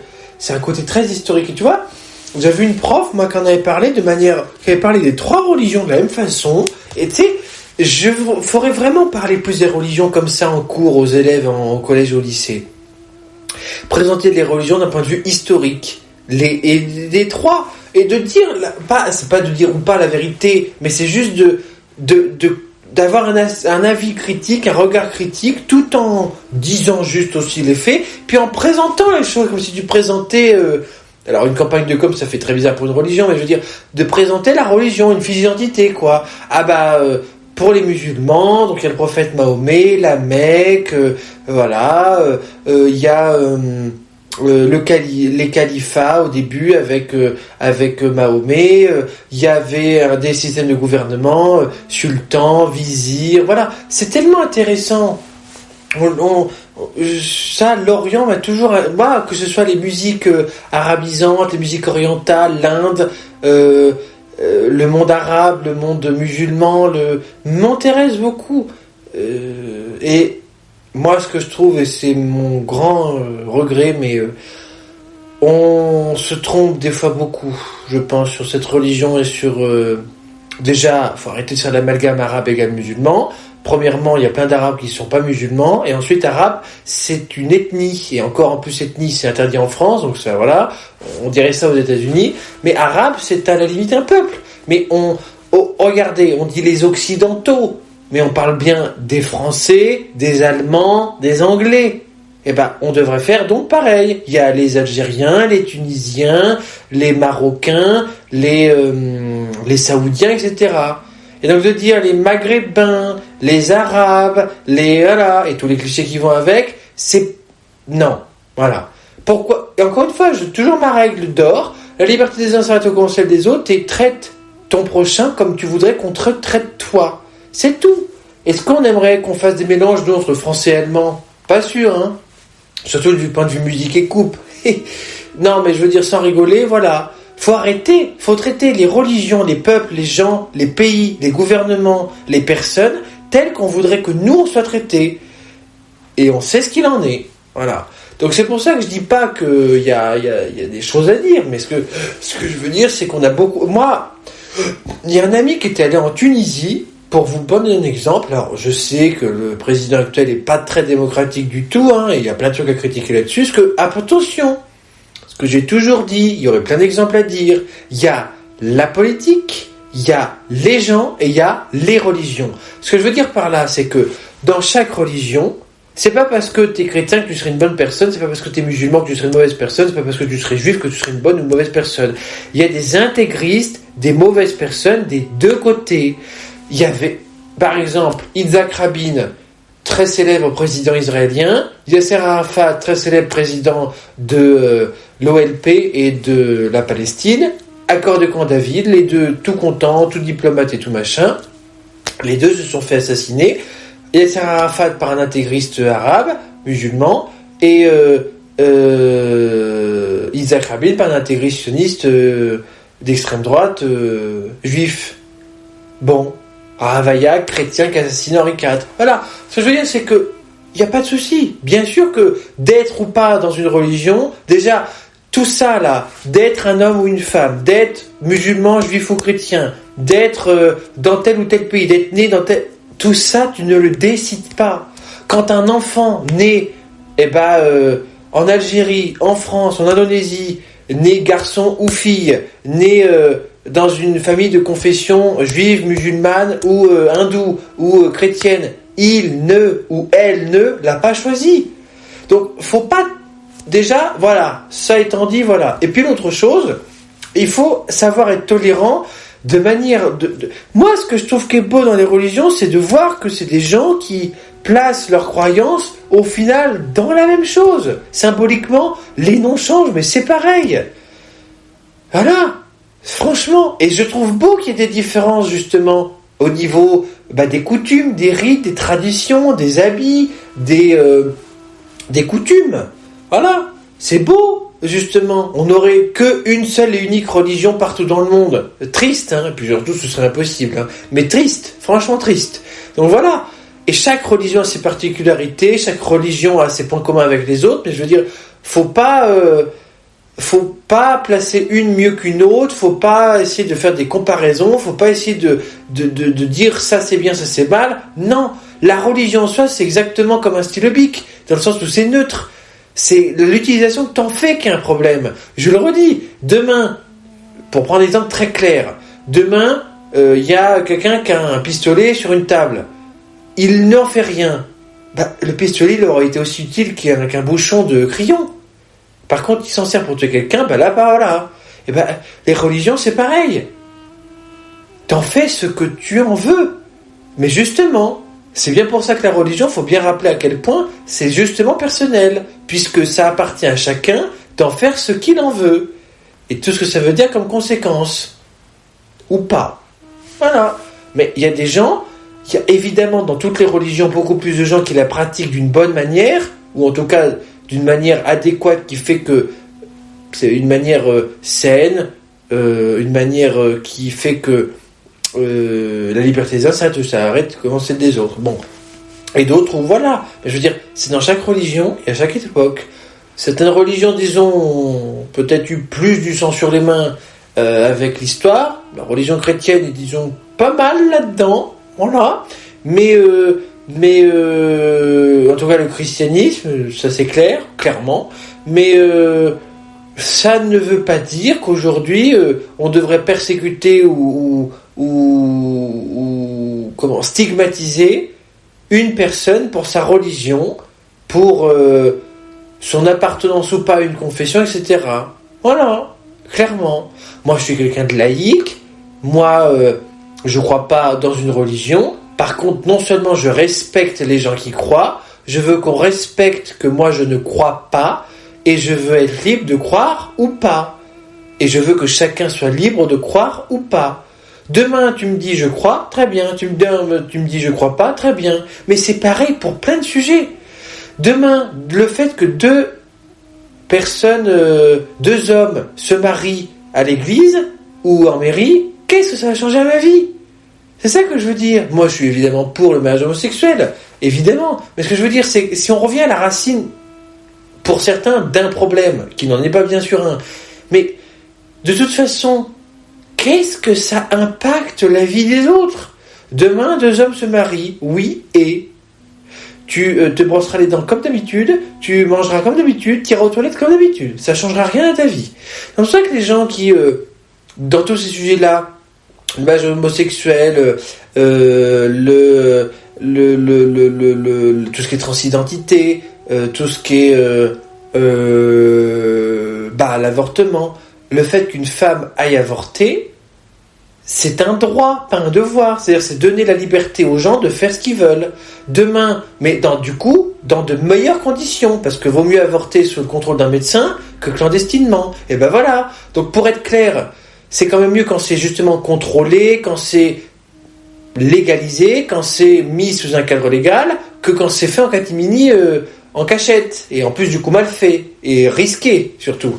Et puis, ce que je veux dire aussi, c'est que chacun fait ce qu'il veut, tant que ça respecte, bien sûr, la liberté de chacun de faire ce qu'il veut, déjà de son corps, mais surtout de son esprit, de sa pensée, de voilà. Heureusement, s'il y a bien un truc où heureusement qu'on est encore libre, c'est de penser ce qu'on veut. Vous imaginiez un jour où quelqu'un contrôlerait ce que tu penses, je veux dire intérieurement dans ta tête? Au secours, quoi. Mais au secours, hein. Voilà. S'il y a bien un seul domaine où on pense ce qu'on veut, c'est voilà. Et c'est bien pour ça que dans des régimes que je citerai pas, mais quand tu vois à quel point tu ne peux pas penser ce que tu veux, bah c'est triste, hein. C'est très triste. Et pour en revenir à ça, demain une femme va avorter. En quoi ça va, imaginons quelqu'un serait contre, en quoi ça va lui changer sa vie? La personne elle va avorter, sa vie à la personne sera la même après, hein. Donc bien sûr qu'il faut être pour l'avortement. C'est un droit qu'on donne à des gens si elles le souhaitent, et ça, je veux dire, demain, elle ne veut pas le faire, et ben alors, ça lui changera rien. C'est-à-dire que pour les gens qui ne veulent pas le faire, le fait qu'il y ait un droit à l'avortement, ça leur changera rien du tout. Mais par contre, pour celles qui ont envie, ou qui en ont besoin, voilà. Donc c'est ça qui est, dans ces sujets-là, tout ça là, tous les sujets que je viens de citer, il y en a plein d'autres, hein, c'est toujours la même question. En quoi ça impactera la vie des autres? En rien. Rien. Ça ne changera rien. Ils vivront leur vie tout pareil. C'est pour ça que je dis que la liberté des uns s'arrête où commence celle des autres. Tant que tu n'empiètes pas sur les plates-bandes du voisin, voilà. Et le fait d'avorter ou de se marier n'a littéralement aucune conséquence sur l'appartement d'à côté. Ah, rien. Que dalle. Comme si tu buvais un coca. Je dis pas que c'est pas anodin, bien sûr, mais c'est pour faire une comparaison. Voilà. Donc moi, ça a toujours été ma philosophie pour tous ces genres de sujets-là. Et je trouve que c'est vraiment l'approche qu'on devrait toutes et tous avoir par rapport à ce genre de sujet-là. Après tout, au fond du fond, qu'est-ce que ça change à ma vie? Donc les gens font ce qu'ils veulent. Tant que toi, tu m'imposes pas un choix ou de penser ou de faire telle ou telle chose, quel est le souci? Fondamentalement. Voilà. C'est tout. Moi, je suis en France, j'ai le droit de croire ou de pas croire, j'ai le droit de me marier ou pas, j'ai le droit de... Voilà. Mais je veux dire, t'as le droit, il n'y a pas le devoir. C'est-à-dire que le droit à l'avortement, c'est pas un devoir d'avorter. Voilà, c'est toute la nuance, mais justement, toute la nuance est là. Donc, ça ne change rien aux gens qui ne veulent pas le faire. Comme pour le mariage. Voilà. Donc, ça, c'est un truc à, je pense, avoir beaucoup en plus en tête que ça aujourd'hui, surtout vu l'époque. Et voilà. Et pour finir sur une note, mais c'est déjà positif, très tolérant, mais pour finir sur une note très positive, je suis vraiment content parce que j'ai bien avancé sur le portfolio, et puis, vous voyez, c'est ce que j'ai dit,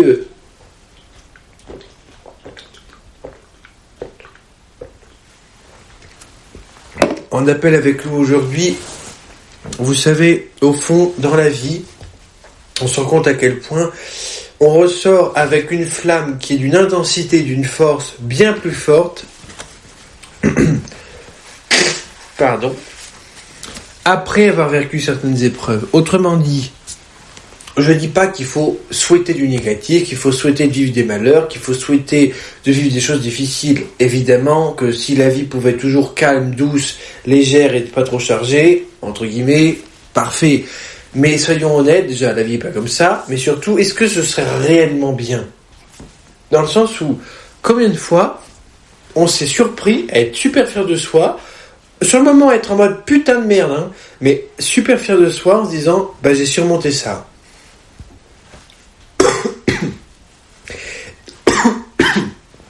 Pardon.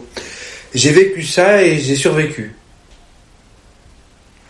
C'est pour ça que je dis que, on se construit autant dans la vie contre ou par rapport à quelque chose toujours.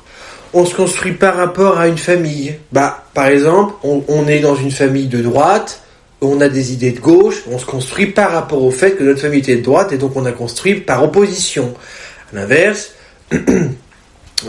on a une famille où on est de gauche, on est soi-même de gauche aussi. Voilà, pour la politique, c'est l'exemple. La religion, pareil. Et donc, c'est plein de choses comme ça. Et ça vaut aussi pour le négatif et le positif. Par exemple, la semaine dernière, très compliqué, les dents, le portfolio, plein de choses à gérer et tout. Je m'en suis sorti. Pourquoi ? Parce que je me suis dit, je veux m'en sortir, je veux y arriver, je me donne pas le choix, de toute façon, j'ai pas le choix, et je veux y arriver, voilà. Ça a été dur, j'en ai chié, j'en ai pas dormi, mais maintenant que c'est fait, je suis en mode, putain de bordel de merde, waouh! Et honnêtement, la puissance de ce sentiment du waouh, je l'aurais pas eu si ça avait pas été difficile. Vous allez me dire, donc tu dis qu'en gros, faut souhaiter du difficile ? Non, mais soyons honnêtes, c'est bien évidemment parce que c'est dur et compliqué que quand du coup on y arrive, on est d'autant plus fier de soi. Ça paraît logique, mais on a du mal des fois à se le dire, ça. C'est pour ça que je dis tout le temps que dans la vie, il faut toujours avoir un regard sur le chemin parcouru, pas pour être tout le temps une espèce de l'autosatisfaction de soi-même, de toujours se dire qu'est-ce que j'ai fait au final de rien faire, parce que le problème de toujours regarder derrière, c'est que du coup tu fais plus rien dans le présent. Donc non, mais par contre, avoir quand même pour ça que je dis toujours, meilleure métaphore de l'univers, la vie c'est comme si tu étais dans une voiture, faut être à ce que tu fais, contrôler le volant, regarder dans la vitre pour voir où tu vas, futur, et regarder un peu dans le rétroviseur, un petit coup d'œil pour voir d'où tu viens. C'est la meilleure métaphore. Voilà. C'est exactement comme ça qu'il faut faire. Profiter du moment présent, avoir un regard vers l'horizon et un regard vers l'arrière pour se dire, quand même, attends. Voilà. Pourquoi ? Parce que de vivre tout le temps, constamment, vers le futur ou dans le moment présent, et jamais regarder en arrière, quels sont les deux problèmes ? Déjà, tu feras toujours les mêmes erreurs, première chose. Vu que tu n'apprends pas du tout, vu que tu n'as pas digéré ton passé du tout, tu le prends pas en compte du tout, comme si ça n'avait pas existé. Par exemple, je l'ai pris en compte mon passé cet été avec l'ordinateur pour gérer le problème avec l'iMac. Heureusement, parce que sinon j'aurais refait comme cet été. Merci, non. Hein. Donc voilà à quoi ça sert, le passé, l'historique, un peu de navigation entre guillemets, dans la vie. Navigation dans la vie. Et puis, d'être tout le temps dans le présent, non plus. Parce que dans ce cas-là, t'as plus aucune vision, t'as plus aucun plan, tu poursuis aucun but, t'as pas de projet, tu peux pas du coup concrétiser tes rêves, des choses, des projets. Pas très fut-fut. Et puis de toujours être dans le futur, le problème c'est qu'à force de trop anticiper les choses, tu finis par toujours être déçu du présent. À force de trop s'imaginer comment le présent va être, t'es tout le temps dans le futur, et résultat, t'es jamais dans le présent. Donc du coup, tu te crées un mauvais passé. Voilà. Vu que tu crées des mauvais souvenirs. Voilà. Donc, c'est un fameux dosage à faire. Difficile, je dis pas toujours simple, mais qu'il faut faire. Toujours. Et puis, je l'ai déjà dit plein de fois, il faut dans la vie savoir se débarrasser de toutes les versions de soi-même. C'est-à-dire que quelqu'un qui s'est construit par rapport à certaines choses dans sa vie, le manque de confiance en soi, un schéma familial compliqué, un manque d'amour, un manque de confiance en soi, un manque de fierté, beaucoup donner aux autres, pas beaucoup à soi-même, difficulté à donner de l'amour propre. C'est un peu la structure, la carte d'identité de la personne. C'est ce qu'elle connaît. Est-ce que c'est bien ? Non. Est-ce que c'est positif ? Non. Est-ce que sur le long terme c'est bien ? Non plus. Donc, c'est pour ça que je redis ce que j'ai toujours dit. Beaucoup de gens ont peur de l'inconnu, l'unknown, the unknown. On se dit toujours, ouf, non, pas bien l'inconnu, ça fait peur, on connaît pas, etc. Bah oui, mais justement, ça fait peur, on connaît pas. Oui. Bah oui, bah justement, comme j'ai toujours dit, décision facile, vie difficile, décision difficile, vie facile. Justement, moi j'ai pris des décisions difficiles ces derniers temps. Stage, portfolio, YouTube, santé, pas de nuit, etc. Ouais, mais sauf qu'on sait ce que ça m'a apporté. Ça a forcément du coup payé. Ça a apporté des fruits. Et ben voilà. Difficile, risqué, complexe, ambivalent. Oui, et ben du coup ça a forcément été payant. Si, honnêtement, aucune décision facile aura apporté des vraies choses sur le long terme positives. Franchement. Donc, les moments pivots de la vie, les moments charnières de la vie, les moments difficiles de la vie, les moments des choix compliqués et difficiles, suivre quelqu'un dans un projet, partir autour du monde, ce genre de décision-là, bah bien sûr que c'est aucun assurance que ça va bien se passer. Bah oui, et en même temps, c'est ça qui fait la beauté du truc si ça se passe bien. C'est ça qui fait la beauté du risque. Parce que si toutes les décisions savaient d'avance un pourcentage de risque, un pourcentage de ça me rendra heureuse à combien de pourcents, déjà c'est affreux, mais surtout heureux, mais surtout, où est quelque part l'expression, le jeu n'en vaudra du coup jamais la chandelle. Parce que c'est souvent, encore une fois, parce que c'était dur, parce que c'était compliqué, parce qu'il n'y avait rien qui disait que ça allait être possible. Pourquoi les gens, quand ils gagnent au loto, ils sont si heureux ? Parce qu'ils savaient très bien qu'il y avait des chances qu'ils ne gagnent pas. Donc quand tu gagnes, t'es en mode « Waouh !» Alors ça veut dire, oui, du coup, quand tu perds, oui. Oui, la vie, c'est aussi perdre. Oui, et en même temps, c'est aussi gagner. Et c'est parce qu'on perd qu'on gagne, et parce qu'on gagne qu'on perd. Si on faisait que de gagner, on n'aurait plus le goût de gagner. Si on faisait que de perdre, on n'aurait plus même l'envie de jouer. Donc, on gagne des fois, on perd souvent, mais quand on gagne du coup, on est très content. Elle est pas belle celle-là ? Et ben c'est pareil pour tout. Pour le positif et le négatif, c'est parce qu'on n'aime pas le négatif qu'on du coup, en apprenant lui, on recherche le présent. Le négatif nous fait être dans une quête du positif. Donc en ça, il est positif. Ironique, hein ? Eh ben pourtant c'est vrai. Donc c'est pour ça que, bien sûr que tout ça c'est très compliqué, que c'est des fois dur à se dire, que des fois dans des moments dans la vie on a du mal à avoir cette réflexion-là et ce recul-là, mais c'est assez nécessaire. Et d'ailleurs en parlant de ça, ne pas des fois réagir de manière inverse aux choses. Des fois il y a des remarques qu'on fait par rapport à des projets, des travaux et tout, ou qui nous mènent dans des émotions. On est frustré, en colère, on se dit pourquoi il a dit ça, on le prend mal, ça nous tient à cœur, voilà. Je dis pas qu'il faut pas réagir sur le coup des émotions parce que ce serait faux et puis pas humain de dire ça. Bien sûr qu'on a le droit d'avoir des émotions. Quand t'es en colère et puis c'est tout. Par contre, ce que je dis juste, c'est que des fois, faut réagir à l'inverse de ce qu'on voudrait réagir intuitivement. Donc, à certaines en gros, faut savoir quel combat mener.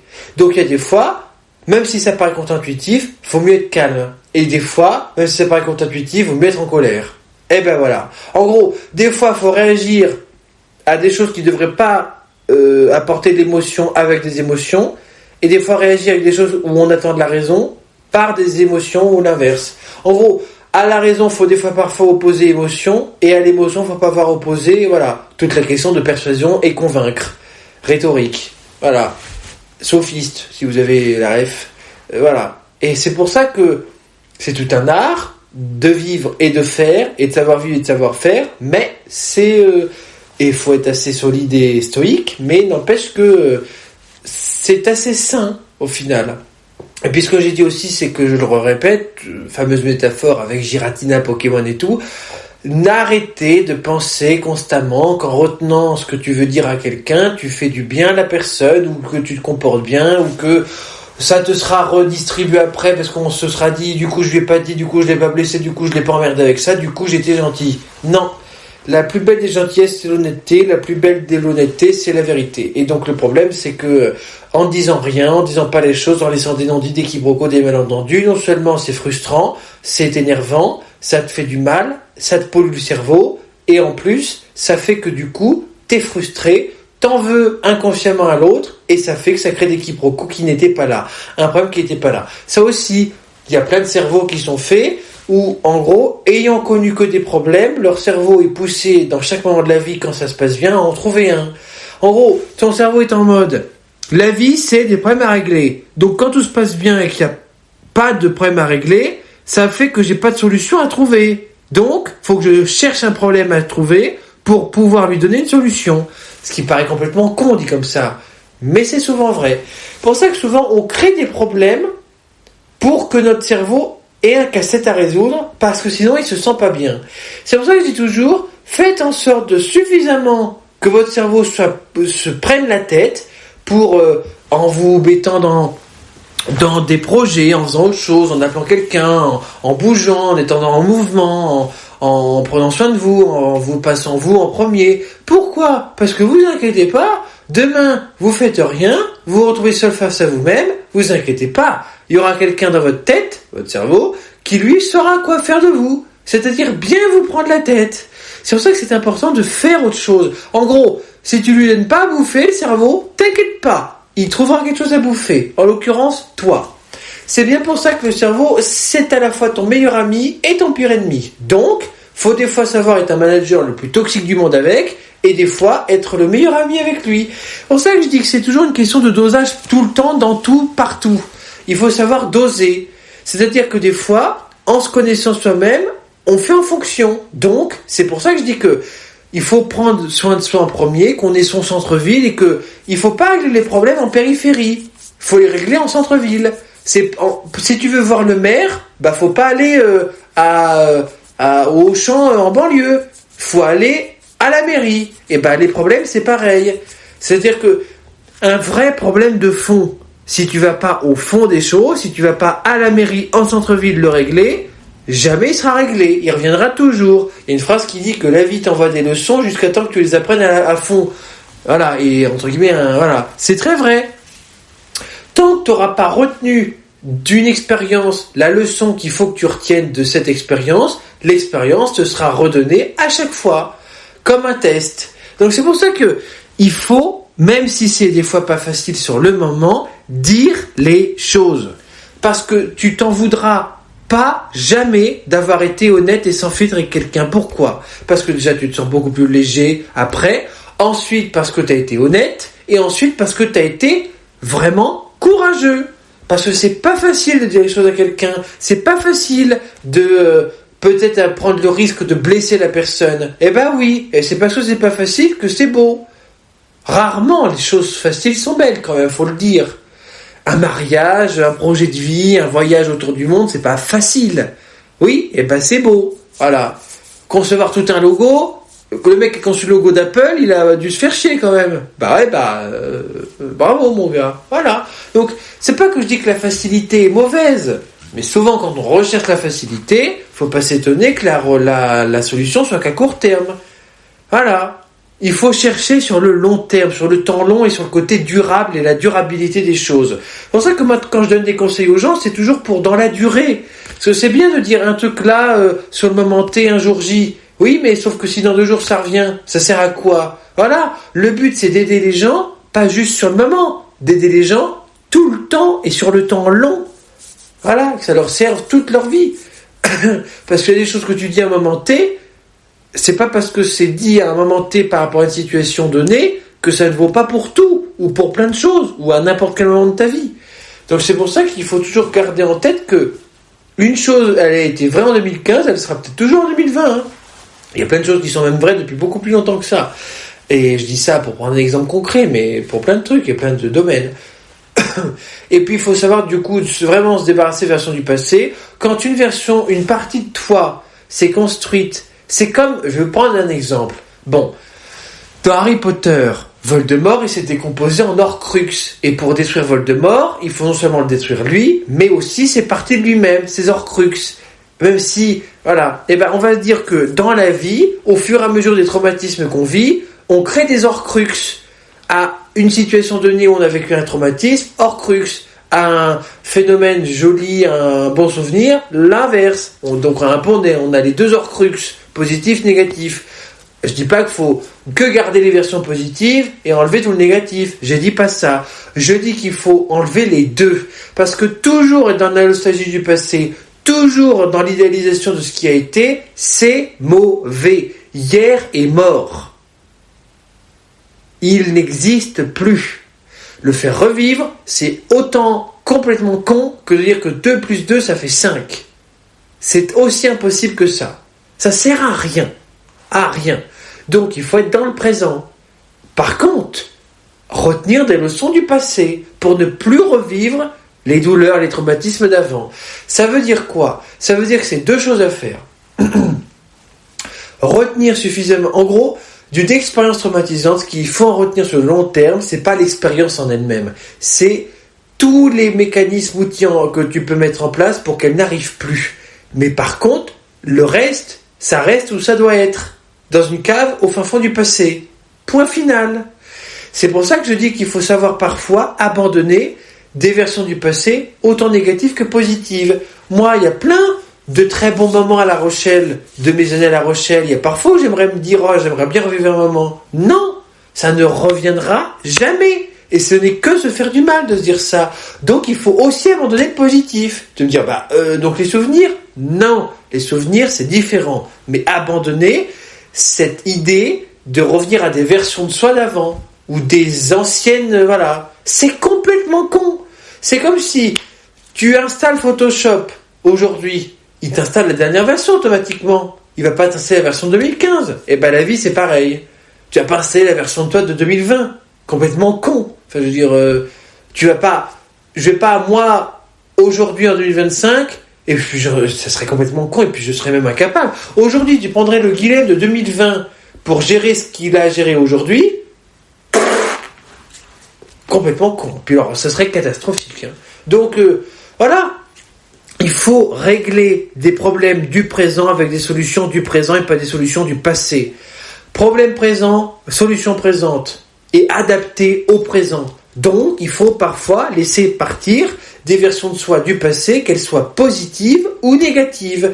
C'est pour ça que je prends toujours l'exemple de Robin Williams dans le film Better Man, qui saute dans la scène, dans le concert où il y a plein de gens, voilà, et il a aucune assurance que les gens vont le rattraper. Mais en faisant ça, il jette quelque part toutes les versions de lui-même d'avant et va vers du nouveau. C'est nouveau ça. Il ne sait pas si les gens vont le rattraper. Il n'en sait rien. C'est nouveau, c'est futur, présent.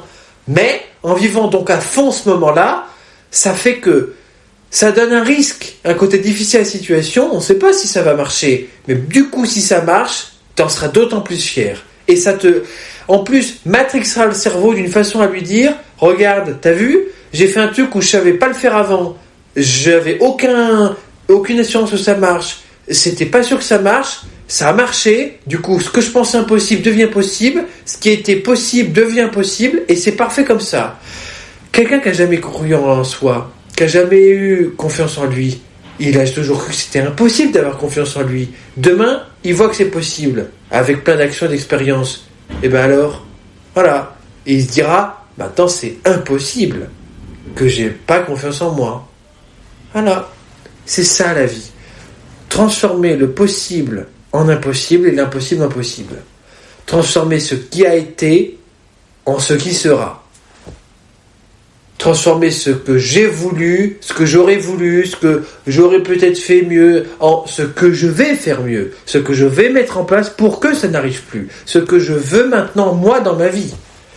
Voilà. Et là, déjà, on est mieux, on est beaucoup mieux. Donc, il faut prendre soin de soi. La meilleure personne qui nous connaît le mieux, c'est nous-mêmes. Donc, il faut bien évidemment penser à soi en premier. En pensant à soi, on pense aux autres parce que ça fait une personne moins réconfortée.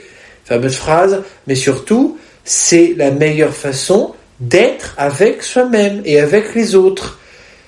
Faut jamais chercher en l'autre le bonheur qu'on n'arrive pas à nous-mêmes se donner.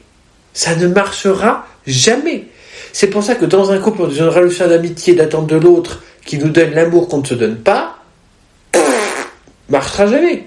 Et c'est pas sain du tout. Donc il faut déjà soi-même être solide sur les appuis. Comment tu veux? Regarde. Tu prends des dominos. Le premier pas très solide. Il se bat sur le deuxième, qui est encore moins solide. À la fin du domino, il n'y a plus personne qui est solide. Bon voilà. Et la vie c'est pareil. Une personne solide avec une personne solide, ça fait deux personnes solides. Une personne pas très stable avec une personne très stable, ça peut aller. Une personne pas stable, une personne pas stable, peut-être qu'en voulant être du coup stable tous les deux, ils vont se porter vers un truc stable. Voilà. Moins par moins ça fait plus par plus ça fait plus, moins et plus, ça peut, voilà. Mais en gros, on fera jamais un truc bien avec du moins et la volonté d'aller dans le moins. Hein. Jamais. Donc il faut déjà toujours avoir en tête ce que je veux dans ma vie, ce que je veux qui n'arrive plus, ce que je veux qui m'arrive, ce que je veux être et faire dans ma vie. On n'est pas la somme d'expériences, de choses qu'on a faites ou pas faites, etc. On est la somme surtout de ce qu'on veut être, de ce qu'on veut faire, de ce qu'on veut avoir, de ce qu'on veut obtenir de soi, de ce qu'on veut être et quelle personne on veut être dans le futur. Voilà, proche ou lointain. Donc la vie c'est ça. Et surtout c'est se faire confiance, se fier à son instinct, s'écouter, écouter son corps, écouter ce qu'il nous dit, écouter son instinct, écouter son cœur. Des fois débrancher le cerveau, écouter le cœur, des fois débrancher le cœur, écouter le cerveau. Toujours une question de dosage entre raison, passion, sentiment, émotion, présent, passé, futur, etc. Toujours. Mais c'est dans ce dosage-là, fin, je te l'accorde, mais que tu trouves une harmonie, un équilibre. Clin d'œil. Et c'est toujours ça la question. Une question d'équilibre. Vie pro, vie perso. Équilibre passé, présent, futur. Équilibre positif, négatif. Équilibre effort, réconfort. Équilibre santé, profit, plaisir, joie, projet. Voilà. Toujours une question d'équilibre. Tout le temps. Toute ta vie. Toujours, tout le temps, en toutes circonstances, dans toute relation. Équilibre. Donnant, gagnant. Plus par plus, ça fait plus. Si un plus, même énorme, avec un moins, ça aura pas plus. Voilà. Donc, il faut toujours se dire que on n'est responsable que de ce qu'on fait, de ce qu'on dit. On n'est pas responsable de comment la personne va le réceptionner. Ça, c'est la vérité. Donc, de dire bonjour à quelqu'un, il te répond pas, tu t'en fous, toi t'as été poli, voilà. Toujours faire les choses de manière impeccable. Parce que toi t'auras rien à te reprocher. C'est pas par rapport à l'autre que tu le fais, c'est par rapport à toi. Et oui. Et donc faut pas toujours faire les choses par rapport aux autres. Pour aussi cette raison-là. Si t'attends toujours des autres une réaction, ou le fait que ce que tu fasses comme action te soit rendu, remercié, reconnu, putain tu peux attendre longtemps, hein. Moi j'aurais pu attendre longtemps dans ma vie, hein. Ah ouais. Et voilà. Donc c'est dur, mais il faut parfois se dire que la seule remerciement que tu auras, ce sera la fierté d'avoir réussi, d'avoir survécu, d'avoir surmonté telle ou telle chose. Et c'est déjà très bien. Et c'est déjà un grand pas dans la vie d'avoir réussi à se dire ça. Moi je sais que j'ai ce truc pas ce truc de prouver des choses, mais on a tellement mis en doute ma parole, j'ai tellement pas beaucoup reçu d'amour, j'ai pas eu ce regard un peu brillant dans les yeux de quelqu'un ou très peu, de se dire c'est génial ce que t'as fait Guigui, je suis trop content, c'est pour ça que moi je suis très dithyrambique avec les autres, pas parce que je suis insincère, quand je le dis je le pense, et je dis toujours ce que je pense, et je pense ce que je dis et je dis ce que je pense, mais ce que je veux dire c'est que ça fait toujours du bien d'entendre des choses d'autres personnes que soi-même. C'est très dur de s'auto-rassurer, c'est très dur puis c'est très bizarre de s'auto-dire que t'es génial. Bon, on a tous besoin d'entendre de l'extérieur. Donc, voilà. Bien sûr qu'il faut porter de l'amour propre, évidemment. Et c'est dur de se le porter. Mais, faut aussi savoir l'apporter aux autres pour aussi le recevoir. Savoir recevoir, c'est une qualité en soi. Savoir donner aussi. Il faut recevoir pour donner pour recevoir. Il y en a qui ne font que recevoir et jamais donner. Pas possible. Il y en a qui donnent beaucoup et qui reçoivent peu. Et plus tu donnes, moins tu reçois. Plus plus t'es gentil, plus les gens seront méchants. C'est affreux, mais c'est vrai. Voilà. Donc c'est pour ça que souvent les gens qui ont beaucoup donné d'amour aux autres, on en peu reçu. Des gens qui ont été beaucoup gentils ont reçu peu de gentillesse. C'est triste, mais c'est vrai. Sachant ça, c'est donc pour ça qu'il ne faut pas conditionner le bonheur et l'amour que tu te portes par rapport à l'amour que te portent les autres. Déjà parce que les autres, ils ne seront pas toujours là. La seule personne qui sera toujours là dans ta vie, ce sera toi tout le temps, ça c'est sûr. Et puis surtout, qui te connaît mieux à part toi ? Qui a tout vécu dans ta vie à part toi ? C'est toujours toi. Hein. Les autres, ils ne savent pas tout ce que tu as vécu, tout ce que tu as surmonté. Ils ne sauront jamais ce que tu penses intérieurement. Eh oui. Donc, il faut prendre soin de soi en premier. Ne rien attendre des autres. Déjà parce que toujours être dans l'attente de, tu peux attendre longtemps. Et ensuite parce que ça rime à quoi ? De toute façon, c'est le meilleur moyen d'être déçu. Littéralement. Voilà. Et j'en sais de quoi je parle. J'ai attendu, moi, dans ma vie, la reconnaissance, la fierté, l'étoile dans les yeux des gens, de se dire « Oh, c'est trop génial, oh, je suis trop fier de toi, je t'aime, je t'apprécie, là, ce que tu as fait, c'est vraiment beau, voilà. » Ou juste de s'intéresser à ce que je fais, à ce qui je suis, et moi, d'ailleurs, à ce que je donne, et plutôt à qui je suis, moi. J'ai attendu longtemps, hein. Je pourrais attendre toujours, hein. J'attends encore un peu toujours. Ça sert à rien. Voilà. Et d'ailleurs, souvent, ironiquement, et c'est ça qui est affreux, moins tu attends quelque chose, plus tu l'as. Ce qui est doublement affreux, parce que du coup, des fois, tu fais tout pour l'avoir. Donc des efforts de dingo. Et normaux, enfin, dans le sens, c'est normal d'attendre ça des fois. Bien sûr, dans certaines relations. Tu ne l'as pas. Et les gens, en plus, c'est ça le pire. C'est que des fois, tu te dis, mais putain, vu tout ce que je donne, la personne pourrait se dire, quand même, il attend peut-être quand même bien quelque chose en retour, ou il est taré, quoi.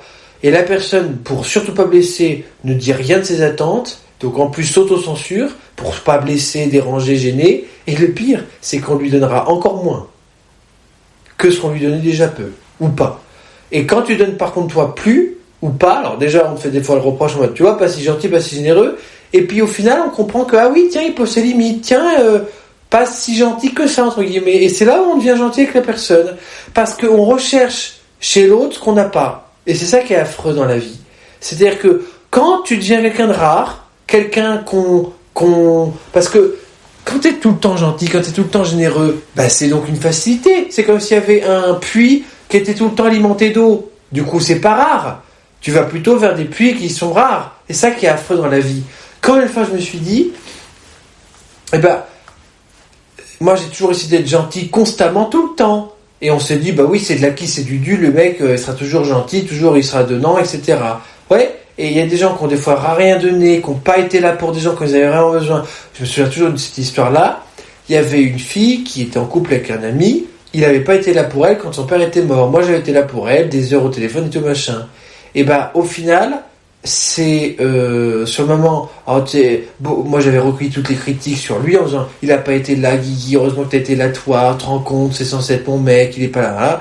Puis au final, en gros, à la fin, c'est moi qu'on n'avait pas remercié, enfin c'est pas que j'attendais un remerciement, en gros, ça c'était voilà. Et c'est ça qui est affreux dans la vie, c'est que tu te dis que toi t'as été là, t'as recueilli les souffrances, les peurs, les craintes, les doutes des gens. Toi, on les a pas forcément recueillis, on s'est même pas intéressé à se penser, est-ce que lui, peut-être il a des doutes, des craintes, des peurs, est-ce qu'il a besoin qu'on l'écoute, qu'on le comprenne, qu'on lui dise qu'on l'aime, qu'on l'apprécie, qu'on apprécie son travail, qu'on est fier de lui, etc. Et tu te rends compte à quel point, du coup, d'attendre des autres ne sert à rien. Voilà. Et de tout le temps constamment donner, même plus encore, en disant plus je donne, plus on me donnera, ah non, ça c'est faux. Et c'est malheureux, parce que ça devrait être le cas. Les gens devraient se dire naturellement, quand même... au vu de tout ce qu'il donne, merde quoi, franchement bon. Mais non, pour ça que je dis qu'il faut pas faire les choses par rapport aux autres, même si c'est très compliqué de dire ça. Et on va tous être honnêtes, tout le monde dit ça en disant oui, il faut pas faire les choses par rapport aux autres, il faut faire par rapport à soi, pense à toi en premier, hein. Mais en vrai, de vrai.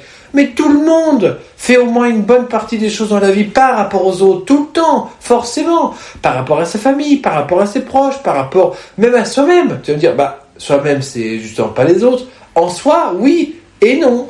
Parce que des fois, on fait des choses par rapport à soi en se disant que c'est ce qu'on veut ou c'est ce qu'on croit vouloir. Mais au fond de nous, c'est pas ce qu'on veut vraiment. Donc, on fait souvent mal par rapport aux autres. C'est pour ça qu'il faut faire bien par rapport à soi. Voilà. Il ne faut pas trop attendre des autres. On est souvent déçus. Et en plus, souvent, en vrai de vrai, on va dire les trucs. Quelle perte de temps. Quelle perte de temps. Parce que souvent, tu dis des choses aux gens croyant que ça va leur faire prendre conscience que tu attendais des choses d'eux et c'était des attentes normales et qui étaient attendues, quoi. Bon, d'un parent ou voilà. Il y a des gens, le pire, qui trouvent même pas, qui comprennent pas ce qui va pas. Pas du tout. Ils se disent, non, c'est normal, là. Tout va bien. J'ai pas donné de nouvelles à mon frère depuis 4 mois, tout baigne. J'ai pas donné de nouvelles depuis plus de 5 jours, je sais que la personne a une opération médicale des dents, je m'en fous. Et puis des fois, il y a ce côté humain où tu peux pas t'empêcher de comparer. Quand tu vois qu'il y a des gens qui appellent d'autres personnes juste pour un partiel et que toi, tu as une opération médicale plusieurs fois, que ça fait 4 mois que tu n'as pas de nouvelles et qu'on t'appelle même pas, tu te dis, mais, quoi? Alors que des gens sont occupés, les autres sont pas des aliens, quoi. Ils ont une vie, voilà, eux aussi, et pourtant ils prennent le temps. Mais c'est ça qui est difficile, c'est que, n'importe qui d'un peu intelligent se dirait donc, oui, mais le problème c'est pas tant les messages vocaux, les appels, ou le temps donné ou pas, ou ce qui est donné. C'est ce que ça veut dire de la relation d'elle-même. Elle est pas donnant-donnant. Elle est pas honnête, elle est pas dans les deux sens. L'attente n'est pas dans les deux sens. Et donc ça pousse des fois à se dire, est-ce que la personne m'aime autant que moi je l'aime? Est-ce que la personne est fière de moi autant que moi je suis fier d'elle?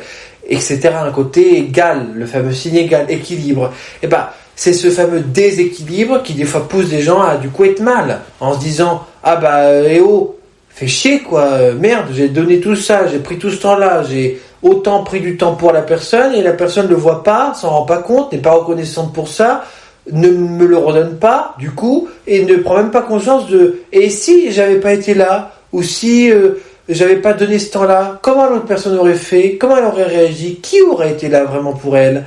Et c'est là où tu te dis à quel point ce qui est malheureux, tu te rends compte à quel point malheureusement dans la vie, c'est quand tu n'es plus là dans la vie des gens qui se rendent compte à quel point, pour eux, t'étais des fois essentiel, t'étais des fois important, les gens au final se rendent compte quand tu n'es plus là, qu'ils t'aimaient.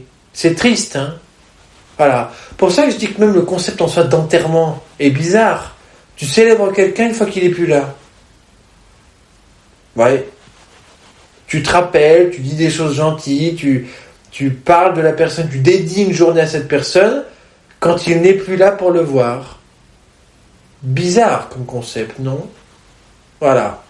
C'est pour ça que moi je dis que il faut plus dire les choses du vivant des gens. Donc pour ça que je dis toujours moi un peu eu ce mantra avec moi-même de me dire je ne voudrais jamais partir jamais, au grand jamais, en n'ayant pas dit ce que je voulais dire aux gens. Je ne veux pas partir avec des regrets. D'ailleurs, il ne faut pas vivre sa vie avec des regrets, ni des remords. Mais je veux dire, les regrets encore pire. J'ai toujours cité cet exemple-là. Dans la série Suits, il y a Mike Ross, qui est un avocat, jeune avocat, qui était un dealer, qui a perdu ses parents dans un accident de voiture à cause d'un alcoolo, et c'est sa grand-mère qui s'occupait de lui, etc., toute seule. Et il vit à Manhattan, avocat, très cher, Manhattan, et en travaillant pour le fameux Pearson Hardman dans la série, qui a mené l'avocat à New York, en gros, il a beaucoup d'argent, et finit par avoir cet argent pour pouvoir concrétiser un projet qu'il voulait, acheter un appartement à sa grand-mère à Manhattan. Donc, beau projet, beau cadeau. Une semaine où il travaille énormément, il n'a pas le temps de lui annoncer ça. 3 jours plus tard, elle meurt. Il lui aura jamais dit je t'aime, il n'aura jamais pu lui dire ça. Elle sera partie sans le savoir. Ça, moi, jamais. Jamais, jamais, jamais. On va me dire, c'est plus facile à dire qu'à faire. Regarde, lui, il savait pas qu'elle allait mourir, donc il disait qu'il avait le temps. Mais oui, mais justement, toute la question est là. On n'a pas le temps. Et il n'y a pas une question de, oui, je lui dirai quand j'aurai le temps. Ah non. Faut dire les choses quand on les pense, quand on les ressent. Là, maintenant, tout de suite, j'ai envie de dire quelque chose, je le dis. Et ça marche pour tout. Que d'en dire je t'aime, d'en montrer l'affection qu'on porte à une personne, la fierté qu'on porte à quelqu'un, quand on est vraiment hyper ravi de ce qu'a fait quelqu'un pour nous, il faut lui dire. C'est ni une preuve de faiblesse, ni un côté, ce qui est affreux, mais les clichés, d'accord, il est sensible, sa parole n'a pas de valeur parce qu'il dit souvent nanana. Mais qu'est-ce que c'est ces conneries? Au contraire, si tu as la sensibilité de te dire que de le dire souvent parce que tu le penses et tu le ressens, c'est bien, c'est parce que justement ça a de la valeur pour toi. Si ça n'en avait pas, tu le ferais pas. Donc c'est pour ça que de dire, ce côté rareté qui est affreux, moi j'ai toujours été... C'est pour ça que je dis que les gens sont affreux. Quelqu'un qui a toujours été méchant, parce qu'une fois il a été gentil, c'est rare donc c'est bien. Vu qu'on a toujours ce concept-là à cause du côté, alors je vais faire mon anticapitalisme, mais parce que quelque chose est rare, donc c'est précieux, donc c'est bien. Le collier Hermès à 150 000 balles, c'est précieux, donc c'est bien. Ça se trouve, il est dégueulasse, c'est moche, hein. Et un truc Stradivarius, n'importe quoi, hein, à 300 €, c'est déjà pas mal, c'est moche parce que c'est moins cher. Non, c'est pas parce que quelque chose est pas rare qu'il est mauvais. Voilà. Une jolie tulipe, c'est rare? Non. C'est beau? Oui. Une émeraude, ça peut être très beau, d'accord, oui. C'est rare, très bien, oui, ok. Et alors? Voilà. Donc, le fait de dire beaucoup les choses, le fait de beaucoup montrer aux gens les choses, en aucun cas, parce que c'est beaucoup, parce que c'est souvent, ça veut dire que ça a moins de valeur que si ce serait moins souvent. Enfin, qu'est-ce que c'est que ce raisonnement de merde? Oui, je dis peu des choses aux gens, je suis fort, moi, attends, je dis pas ça n'importe quand, hein. Dis donc. Donc, ça a plus de valeur que toi qui le dis souvent. Ah bon? Et selon quel principe métaphysique de base? Voilà. Donc c'est pour ça que je dis que faut arrêter avec les jugements d'emporte-pièce. Dire les choses quand on les ressent, dire les choses aux gens, montrer ses sentiments, prouver par des actes d'amour de différentes manières, parce qu'il n'y a pas qu'une façon de dire aux gens qu'on les aime. Les choses, en aucun cas, non seulement c'est mauvais, bien au contraire, ça a été prouvé scientifiquement que de dire ce qu'on pense, dire ses sentiments, ne pas les renfermer, les redigérer, dire vraiment, ouvrir son cœur, c'est bon pour la santé. Tout ce que tu retiens, y compris de positif, c'est mauvais. Faut s'exprimer, faut parler, faut s'ouvrir aux autres, faut s'ouvrir au monde. Faut s'exprimer, s'ouvrir. Ouvrez-vous. Vraiment. Le meilleur moyen d'accueillir quelque chose, c'est encore de l'avoir ouvert. Hein. Tu peux pas mettre un diamant dans un écrin qui est fermé. Hein. Bah voilà. Et bah la vie, le cœur, les sentiments, c'est pareil. Tu peux pas accueillir de l'amour si tu as un cœur qui est fermé à l'amour. Si tu donnes rien, comment tu peux accueillir? Une huître, quand elle s'ouvre, elle peut donner une perle. Elle se serait jamais ouverte, tu l'aurais jamais vu la perle. Hein. Et bah l'amour, les émotions, la reconnaissance, la gratitude, la fierté, l'amour propre, l'amour, il pourra jamais être donné si tu sais pas il pourra jamais être reçu si tu sais pas le donner. Hein. Eh ben oui. Hein. Donc quelqu'un qui s'imagine dans une relation amicale ou amoureuse, qui peut recevoir tout le temps d'une personne et jamais donner, en échange ou en contrepartie, ou en côté donnant, gagnant-gagnant, qu'est-ce que c'est que cette conception totalement toxique et malsaine d'une relation? Puis alors c'est dingo de penser des choses comme ça, hein. Faut être taré. Hein. Et puis un peu malsain, hein. Franchement. Donc il faut bien évidemment donner pour recevoir et recevoir pour donner. Et c'est mieux comme ça pour les deux personnes. Et d'ailleurs, en toute relation familiale, amicale, amoureuse. Et à n'importe quelle époque, dans n'importe quel pays, pour n'importe qui. Voilà. Donc la vie, c'est ça. Et c'est surtout ça. Et puis je trouve que, encore une fois, c'est pas parce que quelqu'un dit peu les choses que ça veut dire que ça a plus de valeur que quelqu'un qui les dit plus. Et puis qu'est-ce que c'est dégueulasse pour la personne qui fait l'effort de le faire. La personne qui aura toujours eu tout le temps à cœur de dire les mots, de rassurer les gens, d'être gentil, mais pas insincère, juste d'être gentil, mais dans le sens dire les choses par contre comment il les pense, et toujours trouver une autre façon de les dire, de prendre le temps de dire, eh ben non, c'est pas parce que, et puis c'est dégueulasse quoi, le mec prend du coup tout le temps, il prend tout le temps, constamment du temps, et ça a moins de valeur que quelqu'un qui le prend moins. Bah, c'est complètement con comme raisonnement, c'est même l'inverse qu'il faudrait avoir comme raisonnement.